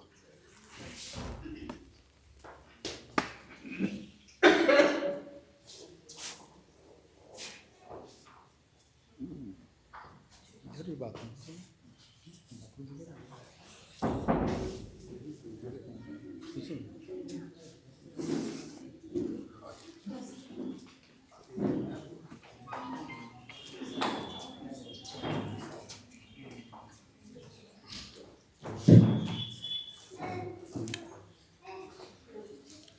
आज के इस बैठक के सभापति महोदय, जिला के जिलाध्यक्ष महोदय, प्रदेश के अध्यक्ष महोदय, मंचासीन एवं सभी उपस्थित, सभी का इस नव वर्ष के प्रथम बैठक में हार्दिक अभिनंदन, प्रणाम मेरी ओर से। पिछले 9/11 को हुई बैठक में मुझे कोषाध्यक्ष का दायित्व सौंपा गया था। उस दिन के बैठक में 3,400 रुपये प्राप्त हुए थे। उसके बाद पुनः दोबारा बैठक हुआ था गायत्री हॉस्पिटल के ऊपर में। उस दिन 1900 रुपये प्राप्त हुए थे जो मेरे पास हैं, जिसमें से अभी तक कुछ खर्च नहीं किया गया है। और उसके पूर्व क्या राशि के बारे में मुझे कोई जानकारी नहीं है। उससे पहले मैं विगत 40 वर्ष से लगभग समाज से जुड़ा हुआ हूँ। ऐसा शायद ही कोई बैठक हुआ हो जिसमें मैं उपस्थित नहीं हुआ हूँ। उसके पहले मैं सचिव के पद पे था, उसके बाद महासचिव के पद पे भी था। उसके बाद इस बार अभी कोषाध्यक्ष का दायित्व दिया गया है, जिसका मैं अपने योग्यता और सामर्थ्य ईमानदारी के साथ निर्वहन करने का पूरी कोशिश करूंगा। धन्यवाद। लीजिए, उन लोग आपस में बटे तो बाबर ने सबको काटा, अकबर ने सबको काटा। इस तरह से जब जब हम बटे हैं तब तब कटा है, इसलिए एक रहेंगे तो सेफ रहेंगे। यही विचार लेकर के अपने को हमेशा जाना है। कुछ समाज के तरफ से कुछ एजेंडा आया हुआ था, उसमें सबसे पहला था सामाजिक भवन हेतु भूमि आवंटन का। तो मैं उस पर आपको बताना चाहूँगा कि माननीय मुख्यमंत्री जी 8 तारीख को यहाँ आए थे कार्यक्रम में, तो मैं उन्हें पुनः आवेदन दिया था और कलेक्टर साहब को बिल्कुल एक तरह से दबाव पूर्वक बोले कि इसको करना है। फिर कलेक्टर साहब हमसे मिले और बोले कि इसके लिए एक कलेक्ट्रेट में आप हमारे यहाँ आवेदन जमा कर दीजिए, आवक जाओ, ताकि पंजीकृत हो जाए, ताकि उस पर हम कार्रवाई कर सकेंगे। तो मैं आप लोगों को बताना चाहूँगा, उसकी कॉपी भी मेरे पास है। मैं 9 तारीख को वहाँ कलेक्टर साहब के यहाँ दे भी आया हूँ और उन्होंने पूर्ण आश्वासन दिया है कि हम समाज के लिए जो जमीन आपने मांग किया हम उपलब्ध कराएंगे। मैं और आईपी सर दोनों मिलकर के लक्ष्मीपुर में जमीन भी देखे हैं और उसका नक्शा खसरा सहित हम वहाँ माननीय कलेक्टर जी के यहाँ उपलब्ध कराए हैं। तो उम्मीद है, और उसमें हमने उल्लेख भी किया है कि जो भी नियम कायदा होगा, जैसे भू फाटक वगैरह की बात है, तो पिछले बैठक में भी हमने सभी लोग सामने बोला था कि जो भी 4 लाख 5 लाख 8 लाख जो भी लगेगा वो भू फाटक में अकेला वहन करूंगा। इसके लिए समाज को बोझ भी नहीं डालना पड़ेगा, इसलिए मैं पूर्व में भी बोल चुका हूँ इस तरह से। इसलिए इसका काम निरंतर चल रहा है सामाजिक भूमि के लिए, और उम्मीद है माता रानी कृपा रहेगी, माँ महाई की, बहुत ही जल्दी हमें भूमि आवंटित हो जाएगा। और जो पिकनिक वाली बात है, पिछले बार पिकनिक का बात हुआ था, लेकिन हमारे जो कंचन गुप्ता जी के यहाँ असामयिक घटना घट गई, जो सीतापुर में जो दिनेश गुप्ता जी सुसाइड कर लिए, फांसी लगा, उनके परिवार से थे, उन्हीं कारणों से पिकनिक को टाला गया। मेरा पुनः आग्रह है कि अध्यक्ष जी से कि पिकनिक का कार्यक्रम को रखा जाए, लेकिन दूर दराज ना, एक आपस में मिलने जुलने के हिसाब से रखा जाए और शहर में ही रखा जाए। शहर में रखने से क्या होगा कि थोड़ा सा लोगों की संख्या बल भी बढ़ जाएगा और अपने विचारों का आदान प्रदान भी कर लेंगे। क्या दूर जाने से एक प्लान करना पड़ता है, और शहर में रहेगा तो कोई कहीं भी रहेगा। और इसका समय निर्धारित किया जाए 12 से 5, ताकि ज़्यादा सुबह भी ना हो, शाम ना हो, और खाने पीने की व्यवस्था हो। जो भी हो, क्या अध्यक्ष जी जैसा जो सुविधा आया है या जो व्यवस्था आया है, कमी वैसी जो भी होगा आपस में हम लोग देख लेंगे, है ना, उसका ध्यान रखा जाए। और जो बात हमारे डॉक्टर विवेक जी बोले, डेटाबेस तैयार करना, वाकई में बहुत अच्छा सुझाव है डॉक्टर साहब का, डेटाबेस तैयार करना। तो मेरा तो यही आग्रह है कि आज ही इसमें 4 लोगों का नाम नोट कर लिया जाए सचिव जी। इसमें डॉक्टर विवेक गुप्ता जी को रखा जाए, धर्मेंद्र जी को रखा जाए, और हमारे आज युवा अध्यक्ष के रूप में सभी लोगों ने उनको आज बनाया है, विकास जी को, उनको ढेर सारा बधाई मैं देता हूं कि आप इस दायित्व का निर्वहन करेंगे और अच्छे से करेंगे। ये 4 लोगों को रखा जाए, डॉक्टर विवेक गुप्ता जी, धर्मेंद्र गुप्ता जी, विकास गुप्ता जी और हमारे इकाई अध्यक्ष राजेश गुप्ता जी को, ये 4 को रखा जाए और डेटाबेस तैयार करने का काम करें। और अगला जब बैठक हो तो कम से कम 100 लोगों का तो डाटाबेस तैयार करके लेके आए, कम से कम 25-100 लोगों का भी, मतलब 100 मतलब 400 लोगों की संख्या हो जाएगी। 100 परिवार मतलब 400 लोग हो जाएंगे कम से कम। तो मेरा पुनः आग्रह रहेगा ये 4 से कि आज ये 4 का नाम माननीय सचिव महोदय हमारे कहाँ हैं, वसीफ जी, आप इसका आज अपने रजिस्टर में उल्लेख भी कर लेंगे, है ना। और पिकनिक लोकल में ही करना है। और जो सांस्कृतिक कार्यक्रम के लिए हमारी नारी शक्ति तरफ से सरिता जी बोल रही थी, वाकई में बहुत ही अच्छा सुझाव है। मेरा ये कहना था कि 26 जनवरी को लगभग लोग 12-1 बजे तक आ ही जाते हैं, जो भी अपने शिक्षकीय कार्य में हैं या कोई नौकरी पेशा में है, तो क्यों ना 26 जनवरी को रखा जाए सांस्कृतिक कार्यक्रम, उसमें कुछ इनाम की भी घोषणा की जाए। ऐसा हमारा एक व्यक्तिगत विचार है, अगर आप लोग सब सहमति दें तो फिर उसको आगे बढ़ाया जाए। है ना, और उसमें कुछ इनाम की भी घोषणा हो, बच्चियां भाग लें, और उसमें जो कुछ वरिष्ठ हैं हमारे जो शहर के इकाई के, उनको भी कुछ सम्मान के रूप में नारियल, श्रीफल, साल, ये सबसे अपन करें, तो ये भी कार्यक्रम सम्मिलित किया जाए ताकि कुछ संख्या बल बढ़े और लोग आपस में जुड़ने का काम करें। कुछ ना कुछ करना ही पड़ेगा। और वशिष्ठ जी से भी आग्रह है कि वो पहले कोषाध्यक्ष थे और जो राशि बची हुई थी वो पैसा अपने जो कोषाध्यक्ष हैं आदरणीय अरुण गुप्ता जी, उनको जमा कर दें ताकि वो हिसाब में आ जाए। और पिछले बार हमारे आईपी सर ने बोले थे कि पिछला जो पैसा जमा है 67,000 कुछ रुपया शायद था सर, मैं जानकारी दिया था आपको, उस पैसे के लिए भी हम दोनों लोग प्रयासरत थे, लेकिन संजोग ऐसा है कि एक इनके साथ सुभाष गुप्ता जी का भी नाम है और शारीरिक रूप से भी अस्वस्थ चल रहा है, उसके चलते थोड़ा सा रुकना पड़ रहा है।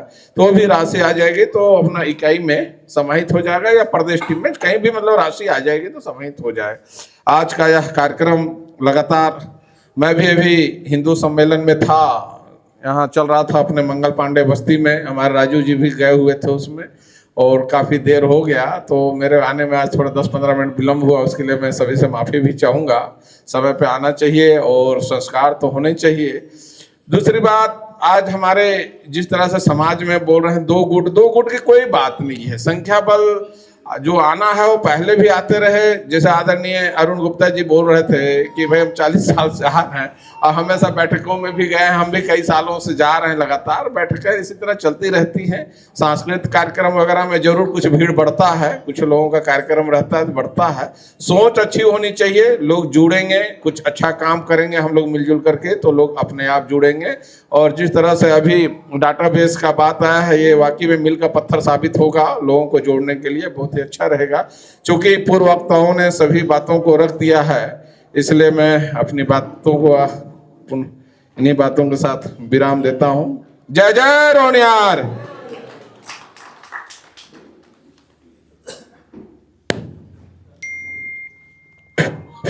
परम आदरणीय श्री अशोक गुप्ता जी ने हमारे का बहुत अच्छी सुझाव दी। इन्होंने लक्ष्मीपुर में धर्मशाला के लिए जमीन आवंटन के संबंध में बताया और डाटाबेस इकट्ठा करने के लिए बताया। इन्होंने हमारे राजू भाई नोट कर रहे हैं, इसमें हम सबको अमल करना होगा। इसके बाद में अब लगभग समापन की कड़ी है, 1-2 लोग और हैं उनसे देखते हैं। अपन उद्बोधन के कड़ी में मैं नारी शक्ति की ओर से श्री श्वेता गुप्ता जी को आमंत्रित करता हूं कि 2 शब्द हमारे समाज के उत्थान के बारे में और भी नारी विकास के बारे में बोले। हेलो,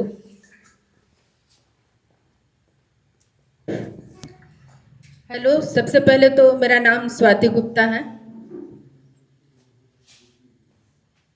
भैया गलत नाम बोले।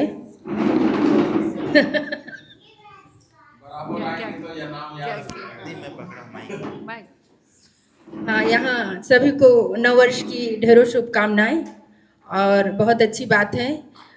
मातृशक्ति और पुरुष की शक्ति भी यहाँ सब सम्मिलित हैं और अपने समाज को आगे बढ़ाने के लिए सब उत्सुक हैं। और 2 गुट की बात हो रही है तो ये 2 गुट मेरे को समझ में नहीं आया। हाँ, यहाँ पर वाकई में कुछ लोग तो नहीं दिख रहे हैं मुझे, जैसे यतेंद्र भैया नहीं दिखे, यतेंद्र भैया को होना चाहिए था। और कंचन गुप्ता तो समझ में आता है कि थोड़ा उनके यहाँ शोक वाला कार्यक्रम था इसलिए वो नहीं आ पाई। सभी मिलजुल कर यहाँ आएंगे तो और बहुत अच्छा रूपरेखा तैयार होगा और आशा करती हूँ कि जो अगला मीटिंग होगा उसमें सभी एकत्रित होंगे और इस प्रोग्राम को बहुत अच्छा रूप देने के लिए, जैसे अशोक गुप्ता जी बताएं, समाज का एक होना चाहिए, जैसे भवन, रोनियार भवन, उसके ऊपर चर्चाएं चल रही हैं और आगे बढ़कर सभी उसको पूर्ण करने में सभी सहयोग देंगे और सभी वरिष्ठ जनों का सहयोग रहेगा तभी संभव है। अकेले की बस की बात तो है नहीं, इसलिए हमको सबको साथ लेके चलना है। उसी के माध्यम और भगवान की कृपा रहेगी तो ये भी होगा। और सबसे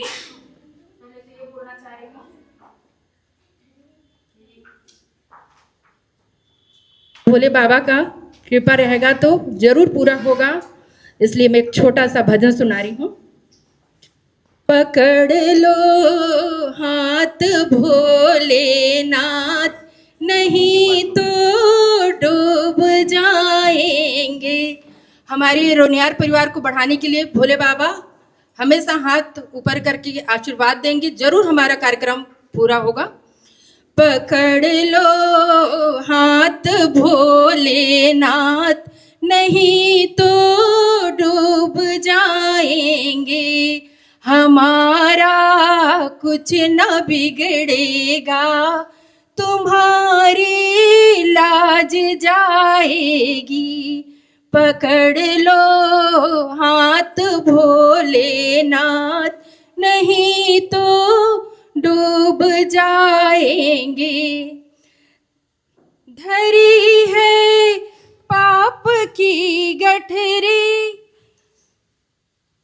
धरी है पाप की गठरी, हमारे सर पे ये भारी।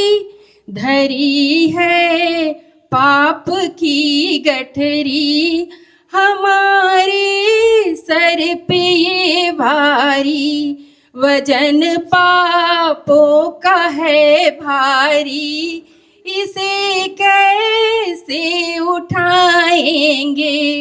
पकड़ लो हाथ भोलेनाथ, नहीं तो डूब जाएंगे। सभी गाइए। पकड़ लो हाथ भोलेनाथ, नहीं तो डूब जाएंगे। पकड़ लो हाथ भोलेनाथ, नहीं तो डूब जाएंगे। फंसी है भंवर में नैया, प्रभु अब डूब जाएगी। फंसी है भंवर में नैया, प्रभु अब डूब जाएगी। खेवैया आप बन जाओ, खेवैया आप बन जाओ, ओ मेरा पाप जाए। खेवैया आप बन जाओ, मेरा पार हो जाए। पकड़ लो हाथ भोलेनाथ, नहीं तो डूब जाए। आप सब खेवैया हैं रोनियार परिवार के, इसलिए आप लोग को खेवैया बनना पड़ेगा। आपको आपको आपको सभी वरिष्ठ लोग को खेवैया बनेंगे, तभी हमारा रोनियार समाज का भवन बन सकता है। और जानते हैं हमारे यहाँ सब सामान्य वर्ग के लोग रहते हैं, ऊंची सोच जरूर रखते हैं, लेकिन वो पूरा नहीं हो पाता। इसलिए उसमें आर्थिक स्थिति की भी थोड़ा सा कमजोरी है। हमारा समाज ऊंचा सोचता जरूर है, लेकिन ऊंचा कर नहीं पाता। इसलिए इन वरिष्ठ जनों का सभी का सहयोग होगा, हमारा रोनियार समाज बहुत आगे बढ़ेगा, बहुत ही आगे बढ़ेगा। क्यों गिरीश भैया बताइए? बढ़ेगा, बिल्कुल बढ़ेगा। बढ़ेगा ना? बताइए बढ़ेगा? बताइए बढ़ेगा। हम मीटिंग अटेंड करते हैं, छोटी मीटिंग अटेंड करके जरूर बैठ के करते हैं, लेकिन वो संभव केवल यहीं तक सीमित रह जाता है। पर हमको आगे बढ़ना है, थोड़ा पैसा खर्च करना पड़ेगा, समाज को आगे आना पड़ेगा, तभी ये संभव होगा। मारवाड़ी परिवार क्यों एक है? सबकी एकता समझ रहे हैं। बस वही चीज़ का कमी है हमारे यहाँ, बाकी सहयोग करने के लिए सब तैयार हैं। बस मैं इतना कह के, हो सकता है कि मेरे बातों को आप लोग को अगर तकलीफ हुआ होगा तो सॉरी।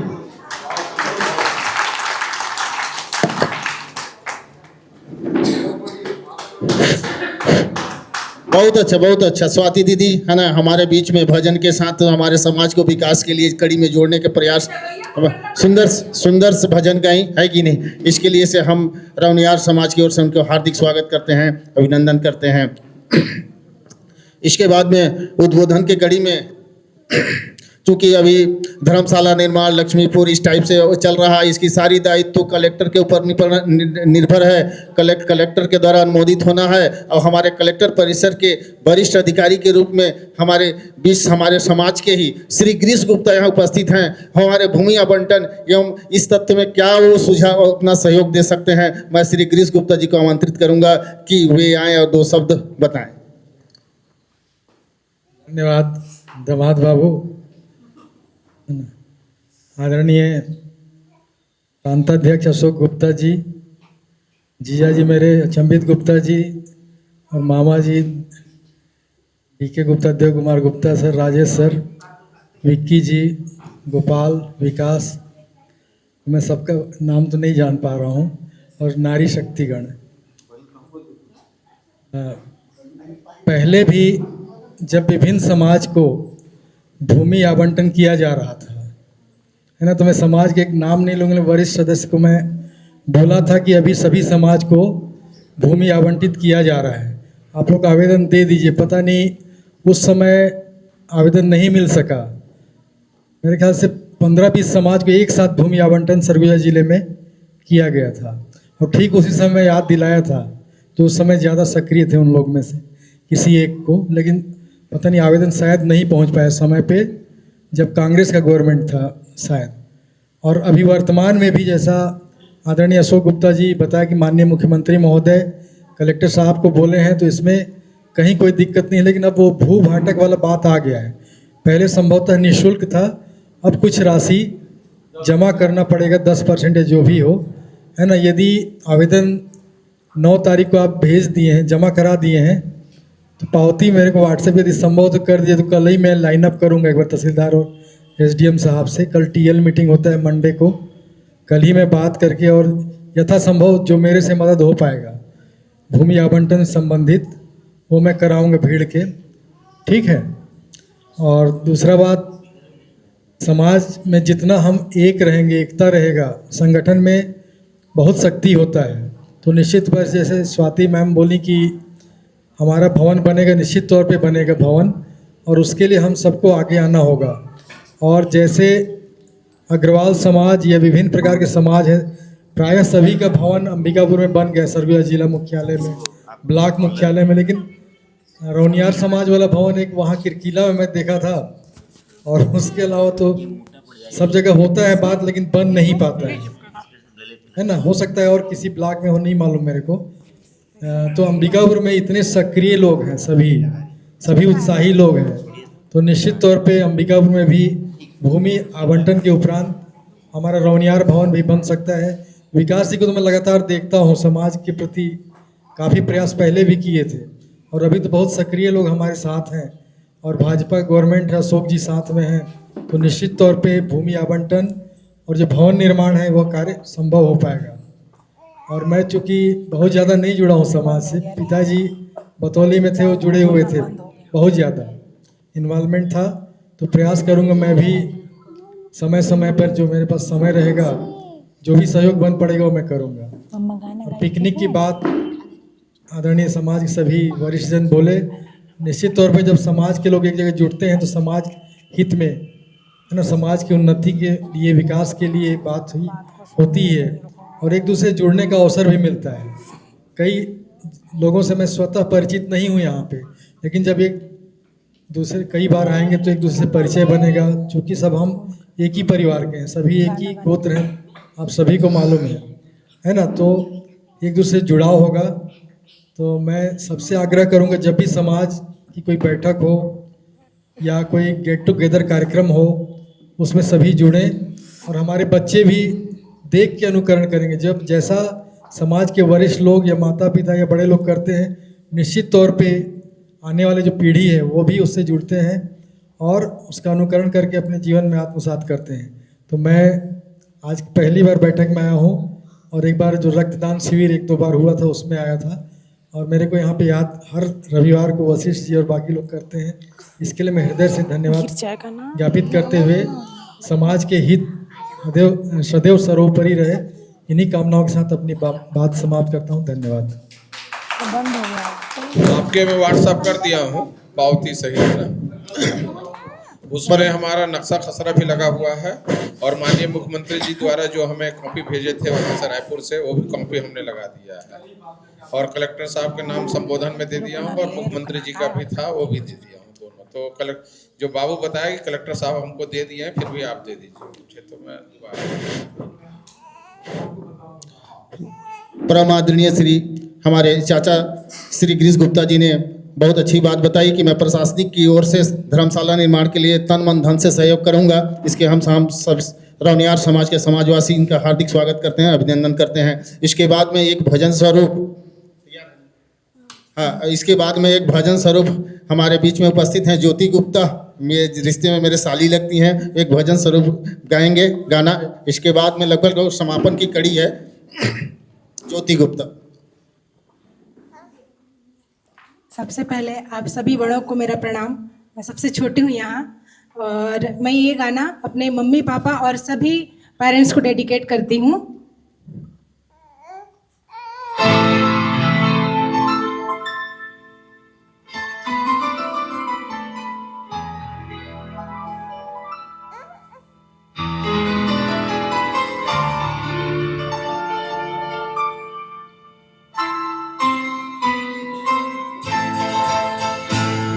तो सच है कि भगवान है तो सच है कि भगवान है मगर फिर भी अनजान है मगर फिर भी अनजान है। धरती पे रूप माँ बाप का, विश्व विधाता की पहचान है। ये तो सच है कि भगवान है।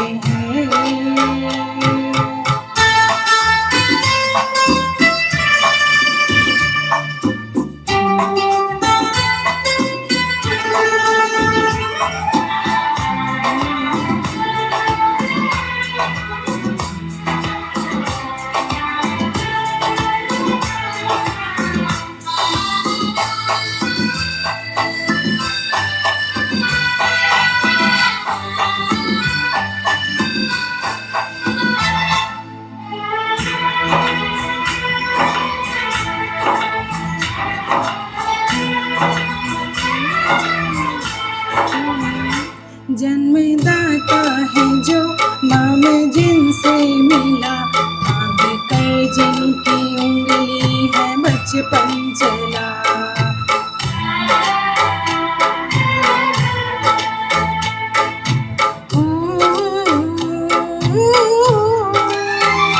कांधे पर बैठ के जिनकी देखा जहाँ, ज्ञान जिनसे मिला, क्या बुरा क्या भला।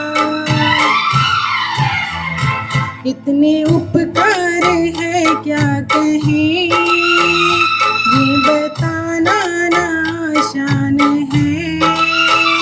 धरती पे रूप माँ बाप का, विश्व विधाता की पहचान है।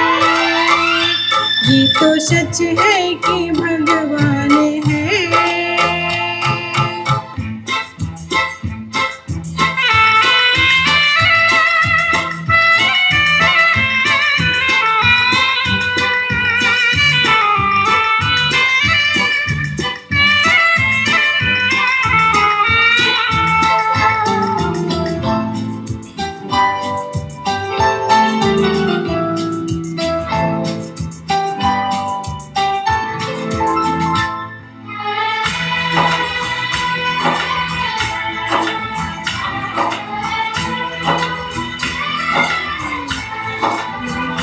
जन्म देती है जो माँ जी से जग कहे, अपनी संतान में प्राण जिसके रहे।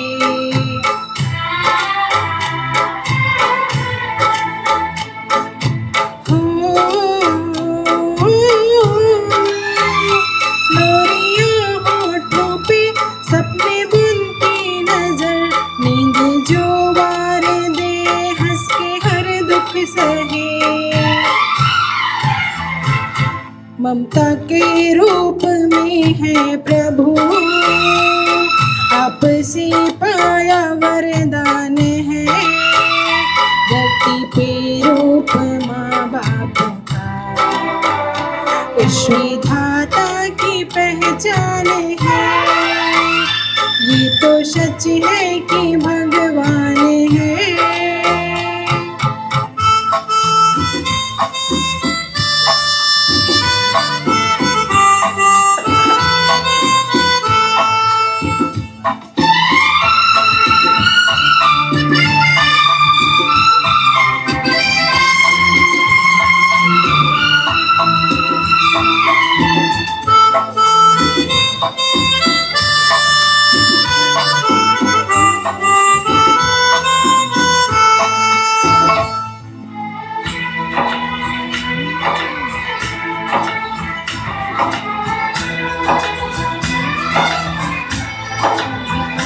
आपके ख्वाब हम आज होकर जवां, उस परम शक्ति से करते हैं प्रार्थना।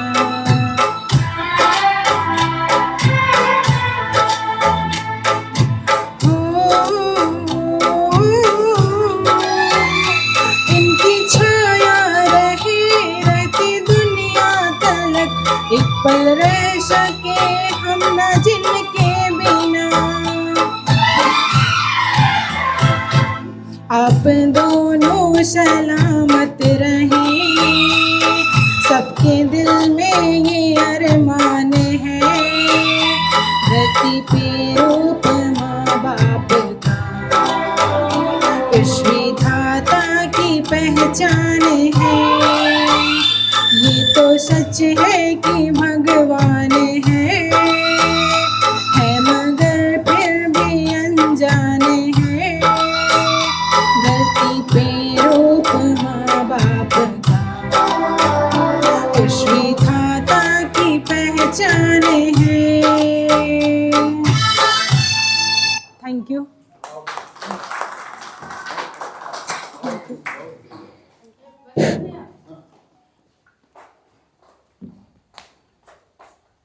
पधारे हैं श्री विक्की गुप्ता जी, उनको मैं परम आदरणीय विक्की भूत का आमंत्रित करता हूं कि हमारे समाज के उत्थान के बारे में दो शब्द कहें।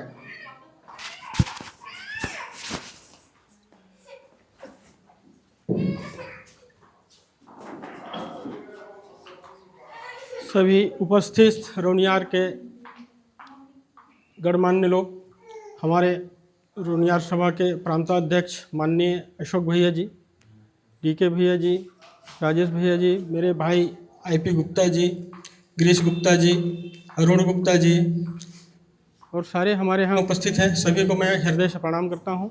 और हमारे नारी शक्ति को विशेष मैं अपने हृदय से प्रणाम करता हूँ। आज बहुत बड़ा सौभाग्य की बात है कि यहाँ पे बैठक में हमने उपस्थित हुए, जिसमें सूचना मेरे को हमारे जीजा अचंभित गुप्ता जी ने सूचना दिया था कि संडे को आना है 5 बजे, और आईपी भैया का आदेश है कि उनको ही बुलाइए करके। मेरे को बहुत खुशी हुई और मैं आया और यहाँ पे बहुत अच्छा लगा। हमारा रोनियार समाज बहुत विस्तृत है, अगर हम चाहें तो इसको सब मिल करके बहुत आगे बढ़ा सकते हैं और आगे बढ़ाने की ज़रूरत भी है। वास्तव में हमारे अंबिकापुर में बीच में पड़ता है, यहाँ पे हमारा रोनियार समाज का एक भवन अति आवश्यक है और ये होना चाहिए। इसका जो अपन विकास करेंगे और भवन बनवाने का जो रखे हैं, उसमें हम लोग को सभी को एक चंदा के रूप में सहयोग करके इसको बनवाना है। जैसा कि आज देखा जाए किरकिला में हम लोग अपना अपना माँ पिताजी के नाम से एक रूम बनवाए हैं और अच्छा से बना हुआ है। ठीक उसी प्रकार हमको भी अंबिकापुर में एक अच्छा सा बड़ा सा बनवाना है। इसको आज से ही अपन इस कार्यक्रम को आगे बढ़ाएं और अशोक भैया और हमारे गिरीश भैया जी से निवेदन है कि ज़मीन के लिए अति जरूरी करके आगे बढ़ाएं और काम को लाएं सामने, जिससे अपन आगे बढ़ सकें और कर सकें। और इसके बारे में आज का जो बैठक है, इसी तरह जैसे आप लोगों का अंबिकापुर में होता है, इकाई उदयपुर को भी हम आप लोगों ने रखा है, इसके लिए आप लोगों को बहुत बहुत धन्यवाद। और जब भी समय मिलेगा मीटिंग में मैं जरूर आऊँगा और जो सहयोग रहेगा हमारे रोनियार समाज के लिए मैं करने के लिए तत्पर हूँ। धन्यवाद। बहुत बहुत धन्यवाद। हमारे परम आदरणीय विक्की गुप्ता जी ने काफ़ी अच्छा सोच है इनकी, समाज के उत्थान के लिए काफ़ी अच्छा वक्तव्य दिए, हम इनके स्वागत करते हैं। इसके बाद में अब जो है सो इस आज सभा के सभापति के रूप में हमने नियुक्त किए थे, हम सब समाज की ओर से नियुक्त किए थे, उनके लास्ट आशीर्वाद सुन लेते हैं श्री देव कुमार गुप्ता जी, और लास्ट में हमारे आईपी गुप्ता जी इस सभा का समापन करेंगे। श्री देव कुमार गुप्ता जी।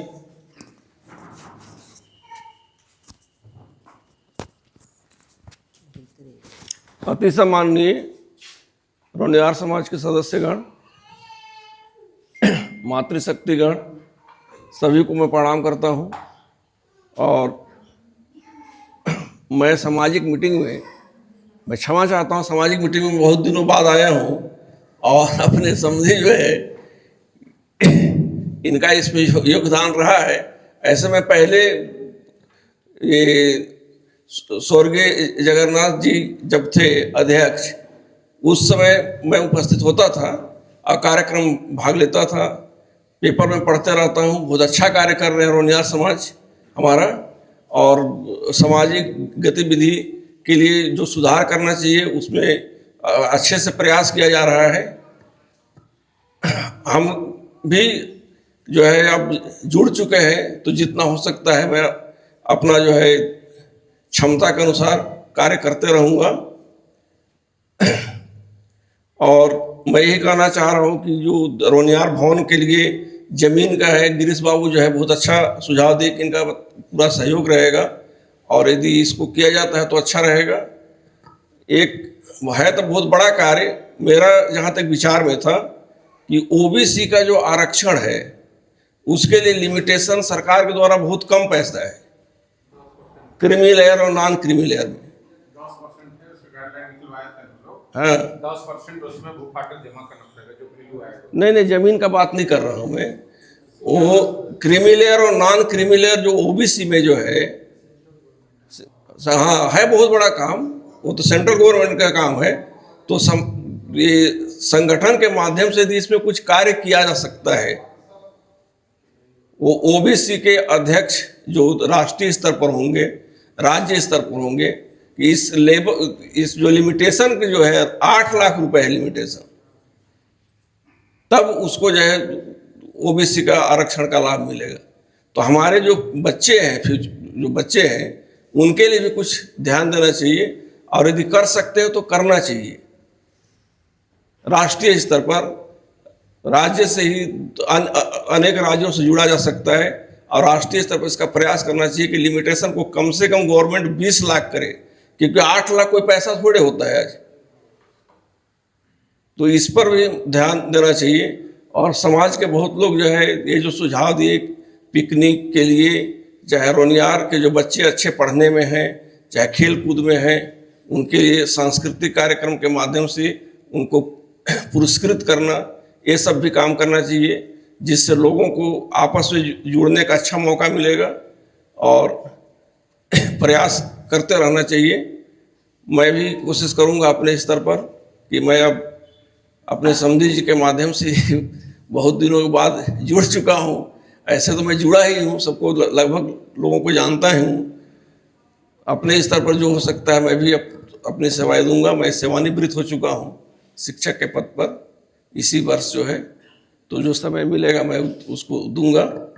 और समाज बहुत अच्छी तरीके से अच्छी तरह से कार्य कर रहे हैं। और सबसे मैं हार्दिक जो है धन्यवाद देना चाहूँगा कि आज मेरे को सभापति के रूप में जो है यहाँ नियुक्त किया गया। मैं इसके लिए सभी समाज के लोगों को प्रणाम करता हूँ और सभी को धन्यवाद देता हूँ। प्रणाम। बस मैं इतना ही कहकर अपना वाणी को विराम दे रहा हूँ। परम आदरणीय श्री देव कुमार गुप्ता जी ने अभी देव कुमार गुप्ता जी जो बोल रहे थे ओबीसी क्रीमी लेयर के लिए, इसके लिए मैं पहले भी माननीय मुख्यमंत्री जी को ज्ञापन दे चुका हूं और राज्यपाल महोदय को भी दे चुका हूं। उसका वीडियो भी बीच में चला था, काफ़ी लोग उसको देखे भी थे। उसका वीडियो भी है हमारे पास, न्यूज़ चैनलों में भी चला था काफ़ी। और हम राज्यपाल महामहिम के नाम पे भी दे चुके हैं, प्रधानमंत्री जी के नाम पे भी हम दे चुके हैं। इसमें क्रीमी लेयर का जो मुख्य मुद्दा था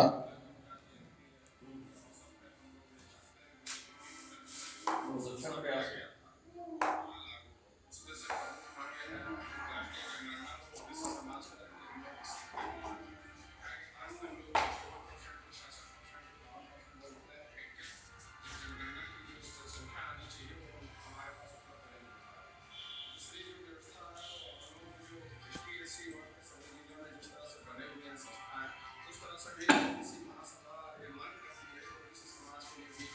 जिले में एक अलग संस्था हो तो ओबीसी के बच्चों को संस्था में जाकर के अपना काम कराने में आसानी और सहयोग प्राप्त हो। तीसरी बात ये है कि हम लोग के भी बच्चे शिक्षा के स्तर में हम लोग पीछे हैं, जो पिछड़े क्षेत्रों में रह रहे हैं जो बच्चे, उनके लिए भी हम चाहते हैं कि छात्रावास की सुविधा हर जिले में हो ताकि हमारे बच्चों की शिक्षा का स्तर जो है आगे बढ़े। चौथी मांगे ये है कि जो हम लोग क्रीमी लेयर जो लागू करके रखे हैं कि इतना ज़्यादा आमदनी होगा तो हम आपको आरक्षण का लाभ नहीं देंगे। ये आपके माध्यम से कहना चाहता हूँ, ओबीसी महासभा ये मांग करती है कि ये बिल्कुल क्रीमी लेयर समाप्त होनी चाहिए। और पांचवी बातें ये है कि जिस ग्राम पंचायत में हमारी जनसंख्या ज़्यादा है वहाँ पर जनप्रतिनिधित्व करने का हमें मौका मिलना चाहिए, हमारे ओबीसी समाज को मौका मिलना चाहिए। आश्वासन तो माननीय कलेक्टर महोदय तो थे नहीं, लेकिन जो वहाँ के अधीक्षक थे उनके माध्यम से अभी दिया गया, माननीय राज्यपाल महोदय को और माननीय मुख्यमंत्री जी को अभी दिए हैं। अब क्या बोल रहे हैं ये मांगे जो है ना लगातार चल रही हैं, ऐसा नहीं है, क्योंकि कुछ काम बड़े होते हैं तो समय लेता है ना। और लगातार मांगे उसमें हमारे काफ़ी न्यूज़ चैनलों ने भी कवरेज किया था और न्यूज़ चैनल में भी आया था ये बातें, इसलिए मैं आप लोगों को जानकारी देना चाह रहा हूँ कि आप जो विषय को रखे हैं वो हम लोग मांग कर रहे हैं। धन्यवाद। क्या ओबीसी महासभा का मैं यहाँ सचिव के रूप में भी काम करता हूँ पूरे सरगुजा संभाग का, तो उससे भी जुड़ा हुआ हूँ, जिसके चलते हमेशा आना जाना होता है। धन्यवाद। इसमें जो सैलरी आप लोग पाते हैं ना वो नहीं जुड़ता, अलग से अगर साधन है। यही मैं बोल रहा हूँ, यदि आप शिक्षकीय संवर्ग से हैं तो 8 लाख कोई बंधन नहीं है, चाहे आपका 20 लाख 50 लाख सैलरी रहे। यदि आप शिक्षक संवर्ग के हैं तो आपको ओबीसी का लाभ मिलेगा। आदरणीय डीके गुप्ता जो पीओ हैं लखनपुर में, उनके बच्चे यूपीएससी आईएएस निकाले, कलेक्टर भी हैं अभी थे, है ना, तो उनको भी ओबीसी के रूप में लाभ मिला, जबकि उनके पापा प्राचार्य थे मूल पद, उनकी माता जी भी लेक्चरर थी, इसके बावजूद उनको ओबीसी का लाभ मिला। तो शिक्षक संवर्ग के वेतन को इसमें काउंट नहीं किया जाता है, केवल एग्रीकल्चर से भी छूट है। केवल मान लीजिए आप यदि घर किराए में दिए हैं, अन्य साधन का जो आय है वो काउंट होगा। ठीक है, तो सभी शिक्षक संवर्ग इस बात को है ना, लिखित में मेरे पास मिल जाएगा। हाँ, लिखित में कार्मिक मंत्रालय गवर्नमेंट ऑफ इंडिया का लिखित में ऑर्डर है ना, मैं ग्रुप में डाल दूंगा, एक बार खोज के फाइल से निकाल के ग्रुप में डाल दूंगा।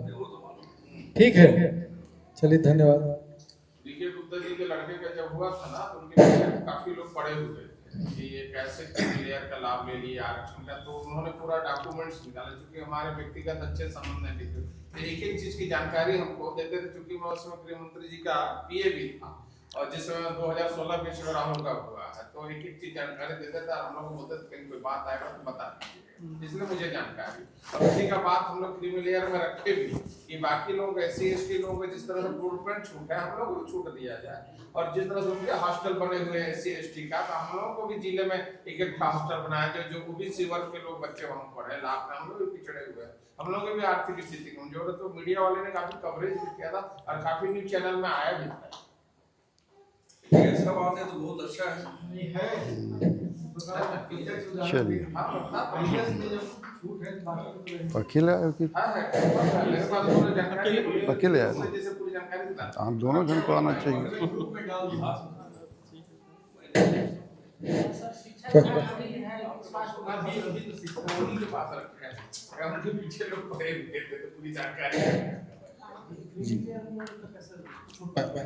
शिक्षकीय कार्य और एग्रीकल्चर को छोड़ करके अन्यत्र साधन से अगर आपकी आमदनी 8 लाख से ऊपर है, वो भी एक नंबर में जहां आप रिटर्न फाइल करते हैं, तब आपको लाभ नहीं मिल रहा। लेकिन आज जो आरक्षण की स्थिति है, जो मैं भी सरकार का एक तंत्र के रूप में रहता हूँ, लोगों के बीच में बैठता हूँ, हम लोग आज ओबीसी रहने के बाद पीछे ही जा रहे हैं, तो फायदा नहीं हो रहा है विशेष तौर से। EWS ज्यादा फायदे में जा रहा है। हाँ, बताओ हम लोगों का जो आरक्षण है, हमारी आबादी 52% है, हमको कितना आरक्षण मिल रहा है? 14%। एसटी जो है 33% है, उनको पूरा 33 का 33% मिल रहा है। एससी जितने 13% है, उनको 13 का 13 मिल रहा है। हम लोग साथ ये दोहरापन शासन कर ही रही है। हम लोगों को सिर्फ वोट बैंक की राजनीति के रूप में इस्तेमाल किया जा रहा है ओबीसी वर्ग। इसकी लड़ाई सबको मिलजुल कर करना पड़ेगा और कर रहे हैं लोग, ऐसा नहीं है, चालू है। ये एक बड़े काम होता है, थोड़ा ताकत धीरे धीरे जा करके फिर एक अच्छा कोई काम होता है, कोई अच्छा रोड बनना रहा था, पहले उखड़ पकड़ करना पड़ता है, ठीक है। चलिए रहेगा, चलिए आगे बढ़िए।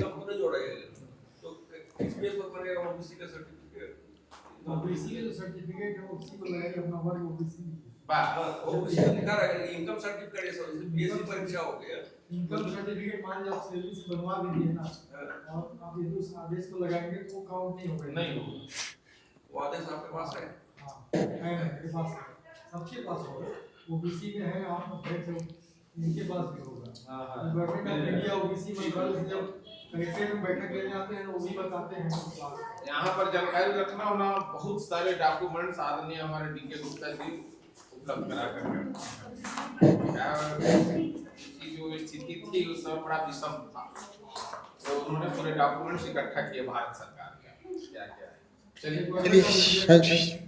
परमादरणीय श्री डीके गुप्ता जी ने, श्री अशोक गुप्ता जी ने, गिरीश गुप्ता जी ने बहुत अच्छी निचोड़ एक हमारे ग्रुप के बीच में रखा है कि जो शिक्षकीय संवर्ग से हैं उसकी वेतन यदि 1 लाख रुपए है, उनको भी ओबीसी क्रीमी लेयर के छूट मिलेगी। ये बहुत अच्छी बात है, इसको हम भी जानकारी नहीं थी, आज अच्छी जानकारी मिली। सब अपने बच्चों के ओबीसी का लाभ लेंगे, शिक्षकीय संवर्ग से हैं वो। और इसके बाद में मैं आज का ये समस्त आयोजन हमारे श्री परम आदरणीय आईपी गुप्ता जी की ओर से था, उन्होंने जगह उपलब्ध कराई। इसके बाद में स्वल्पाहार की व्यवस्था की गई है, स्वल्पाहार के लिए थोड़ा सा विलम्ब हो रहा है और इस सभा के समापन के बाद में स्वल्पाहार की जाएगी। सभा के समापन के लिए मैं श्री आईपी गुप्ता जी को सादर आमंत्रित करूंगा कि वो सभा का समापन करें। और स्वल्पाहार के बाद में आप लोग बैठे रहिएगा, शायद कुछ लोग अंताक्षरी खेलना चाहते हैं तो अंताक्षरी खेलेंगे, या तो फिर अपना पिकनिक का डेट डिसाइड होगा। श्री आईपी गुप्ता जी लाओ वहीं चलता हूँ।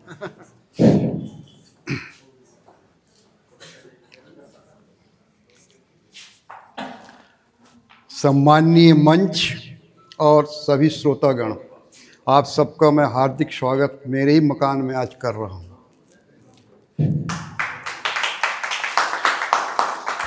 पिछली बैठक हुई थी गायत्री हॉस्पिटल में, तो उस दिन भी लगभग इतनी ही संख्या थी, महिलाओं की संख्या कम थी। आज महिलाओं की संख्या कुछ बढ़ी, इसलिए महिलाओं को बहुत बहुत धन्यवाद देता हूं मैं। और अगली बैठक जब कहीं भी हो तो आप लोग सब के सब, पुरुष वर्ग को इंगित कर रहा हूं मैं, आप लोग सब के सब अपनी धर्म पत्नी को साथ लेकर के जरूर आइए। क्या है ना, उनको भी एक अवसर दीजिए, घर से बाहर निकालने के बहाने लाइए, उनको एक अवसर मिलेगा। उनको भी यहाँ कुछ नहीं तो गीत गा के ही तो सुना देंगी, कम से कम जो बोल नहीं पा रही हो गीत गाएंगी, और जो गीत भी नहीं गा पाएंगी वो सुनेंगी। चलिए, कुल मिलाकर के बहुत अच्छा रहा। सभी एजेंडाओं के ऊपर आप सब लोगों ने चर्चा कर ली है, उसी चीज़ को बार बार दोहराना अनावश्यक है। समय ज़्यादा हो गया है आज, इसलिए मैं कुछ बोलना नहीं चाहूँगा एजेंडा के बारे में। सिर्फ मैं आज इस मंच से ये कहना चाहता हूँ कि इस सत्र में 2026 मार्च अप्रैल में जो परीक्षाएं होंगी, चाहे वो जिस तरह की परीक्षाएं हों, high school, higher secondary, PMT, PAT, PPT, जिस तरह की भी परीक्षाएं हों, और उस परीक्षा में हमारे रौनियार समाज अंबिकापुर इकाई की जो भी लड़कियां हों या लड़के हों जो टॉप पर आती हैं या आते हैं, उनको हम लोग नेक्स्ट मीटिंग जहां कहीं भी होगी उस दरमियान हम उन बच्चों को बुला करके पुरस्कृत करेंगे। ये फाइनल है ना। इसलिए आपके घर परिवार से जो भी बच्चे अभी जिस स्तर पे हों उनको प्रेरित करिए, बालिका हों चाहे बालक हों, उनको खूब प्रेरणा दीजिए ताकि समाज में हम उनको बुला सकें। और उस दिन बृहद कार्यक्रम करेंगे ताकि बच्चों का हौसला भी बुलंद होगा। 10वीं 12वीं पीएटी, पीपीटी, पीएमटी जो भी परीक्षाएं होती हैं उसमें जो टॉप, जैसे पीएमटी की परीक्षा टॉप करते हैं, डॉक्टर बन जाते हैं, तो ऐसे बच्चों को हम लोग बुलाएंगे। कि हायर सेकेंडरी में जो न्यूनतम नहीं अधिकतम मेरिट में जो बच्चे आएंगे, हायर सेकेंडरी में जो मेरिट में आएंगे बच्चे, उन सबको बुला करके हम लोग उनके हौसला को बढ़ाने के लिए अपन पुरस्कार जरूर देंगे। ये फाइनल है, इसको नोट कर लीजिए डायरी में, ठीक है।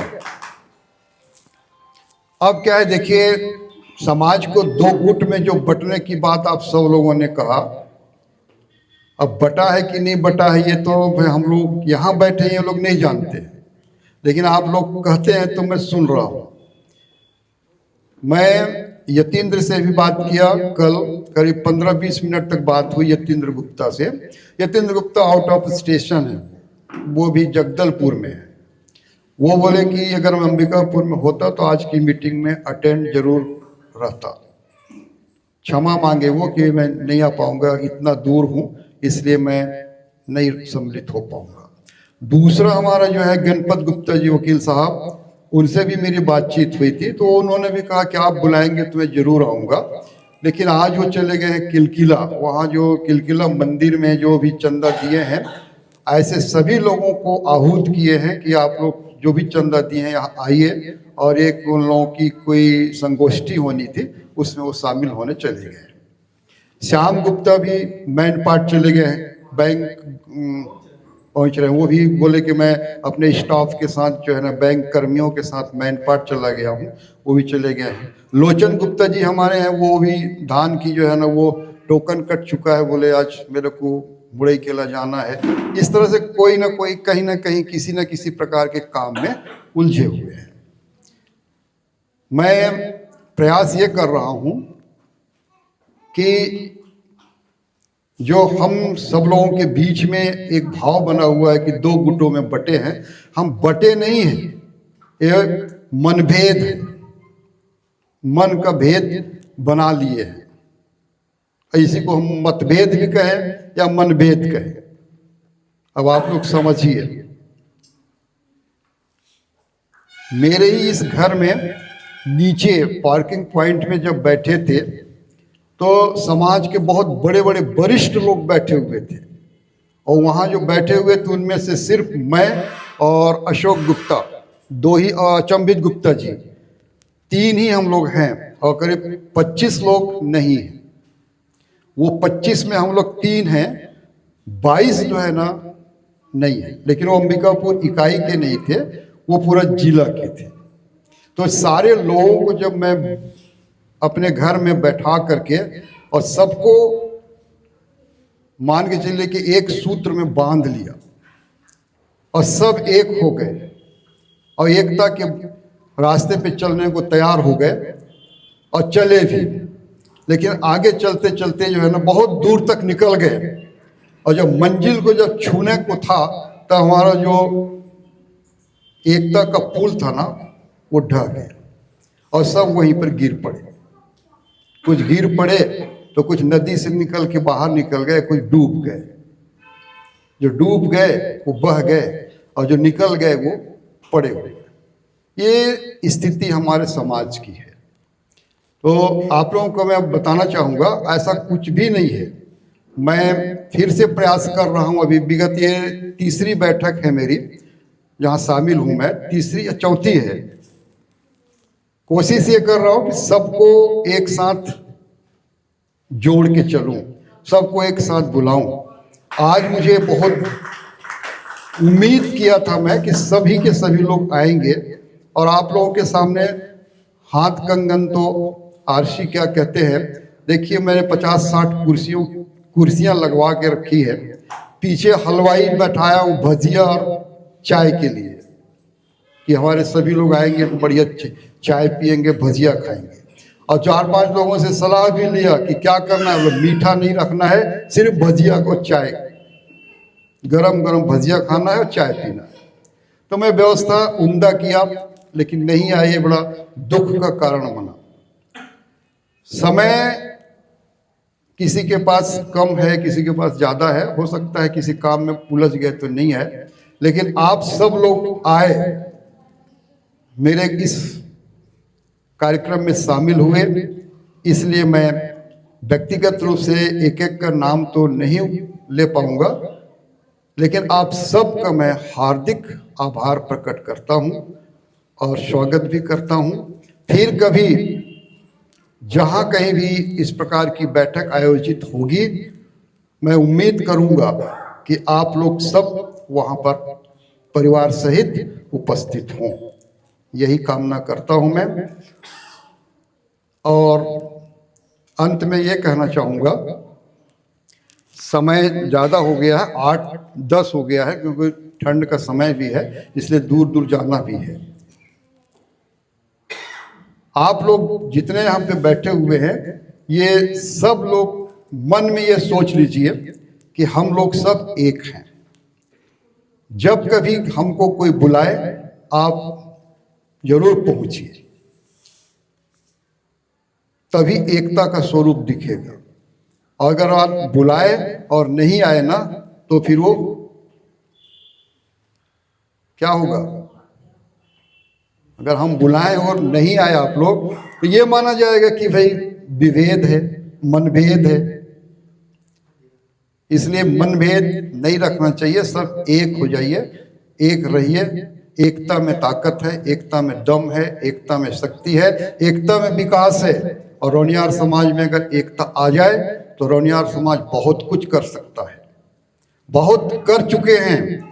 आप सब लोगों को आज से 30-35 साल पहले का इतिहास को झांक के अपने अतीत को देखिए। आप लोग अतीत हमारा कैसा था? बहुत निम्न स्तर का अतीत था, बहुत कमजोर स्थिति में थे, बहुत परेशान थे। रोनियार समाज के हमारे पूर्वज जो है बहुत तंगी हालत में थे। और आज देखिए वर्तमान में आप लोग सब कहाँ हैं? तो कौन कहता है कि हम लोगों ने विकास नहीं किया? सब विकसित हुए, सब आगे बढ़े, सब विकास की मंजिल को छुए। लेकिन हम जितना आगे बढ़ते जा रहे हैं ना, उतना ही हम लोग अपने आप में बिछड़ते जा रहे हैं। ये कारण क्या है? सिर्फ अहम, कुछ अहंकार। और अहंकार जिसके मन में आता है, वो व्यक्ति अपने अहम के कारण ही नष्ट हो जाता है। इसलिए मन में कभी भी अहंकार को पालना नहीं चाहिए। आप जितना सरल, सहज और निष्कपट रहेंगे, आप उतना ही अच्छा और सर्वोपरि कहलाएंगे। और जहां आप अहंकार का प्रदर्शन करेंगे या जहां आप धन का घमंड करेंगे, उसी दिन आप समाज से कट जाएंगे, या मित्रता से कट जाएंगे, या समुदाय से कट जाएंगे। इसलिए संपत्ति को कभी भी जो है ना बड़ा नहीं मानना चाहिए। संपत्ति तो पल दो पल का है, आ रहा है जा रहा है, लेकिन व्यवहार और रिश्ता शाश्वत है, वो कभी नहीं जाता, टूटता नहीं है, टूट के भी अटूट बना रहता है।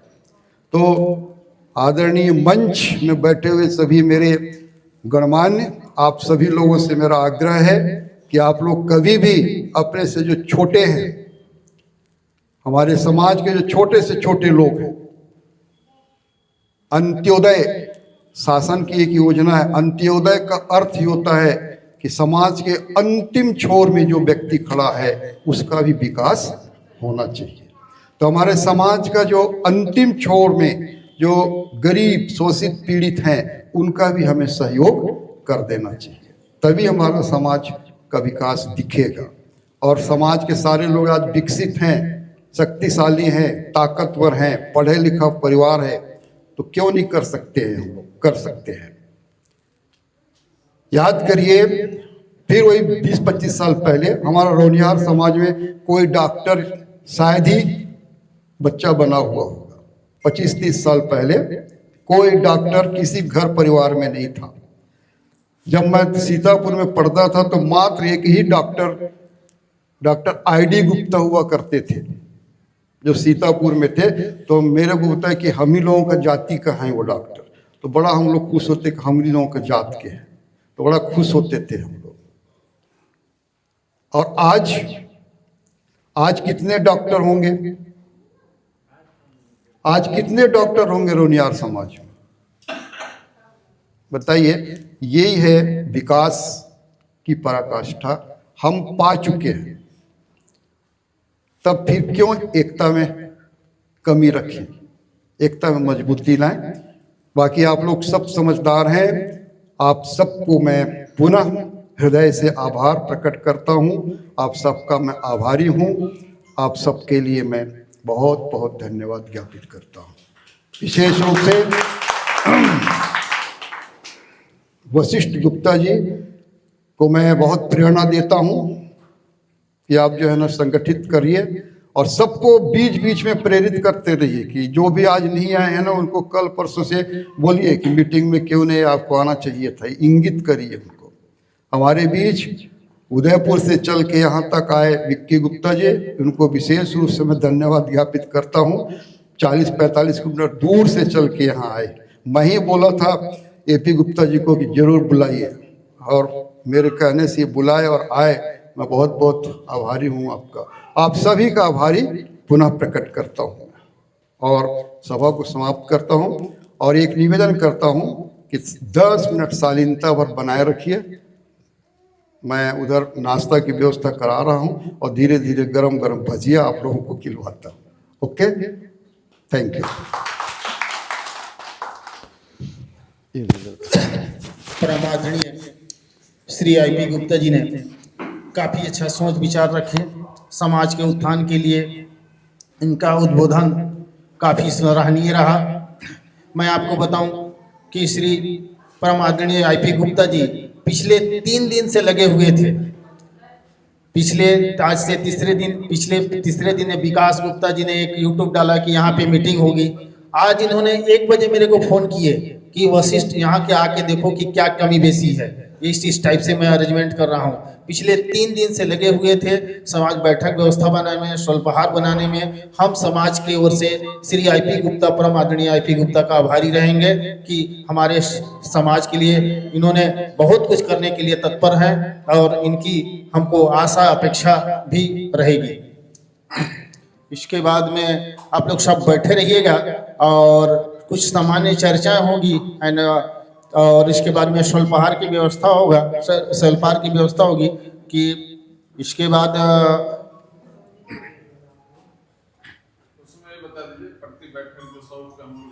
हाँ, जो हम लोग प्रति बैठक 100 रुपया के रूप में नॉमिनल राशि रखे हैं। 100 रुपया के रूप प्रत्येक व्यक्ति कोषाध्यक्ष के पास जमा करते हैं। कृपया आप लोग 100 रुपया कोषाध्यक्ष महोदय के पास जमा कर दें। और इसके बाद में पिकनिक संबंधी डेट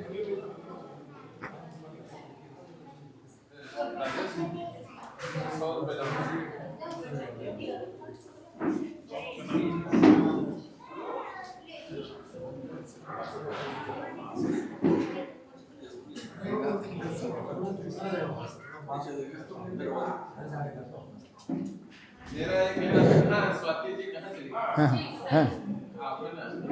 क्या कहना? सरिता जी, ये सांस्कृतिक कार्यक्रम के लिए क्या रखा जाए बताइए।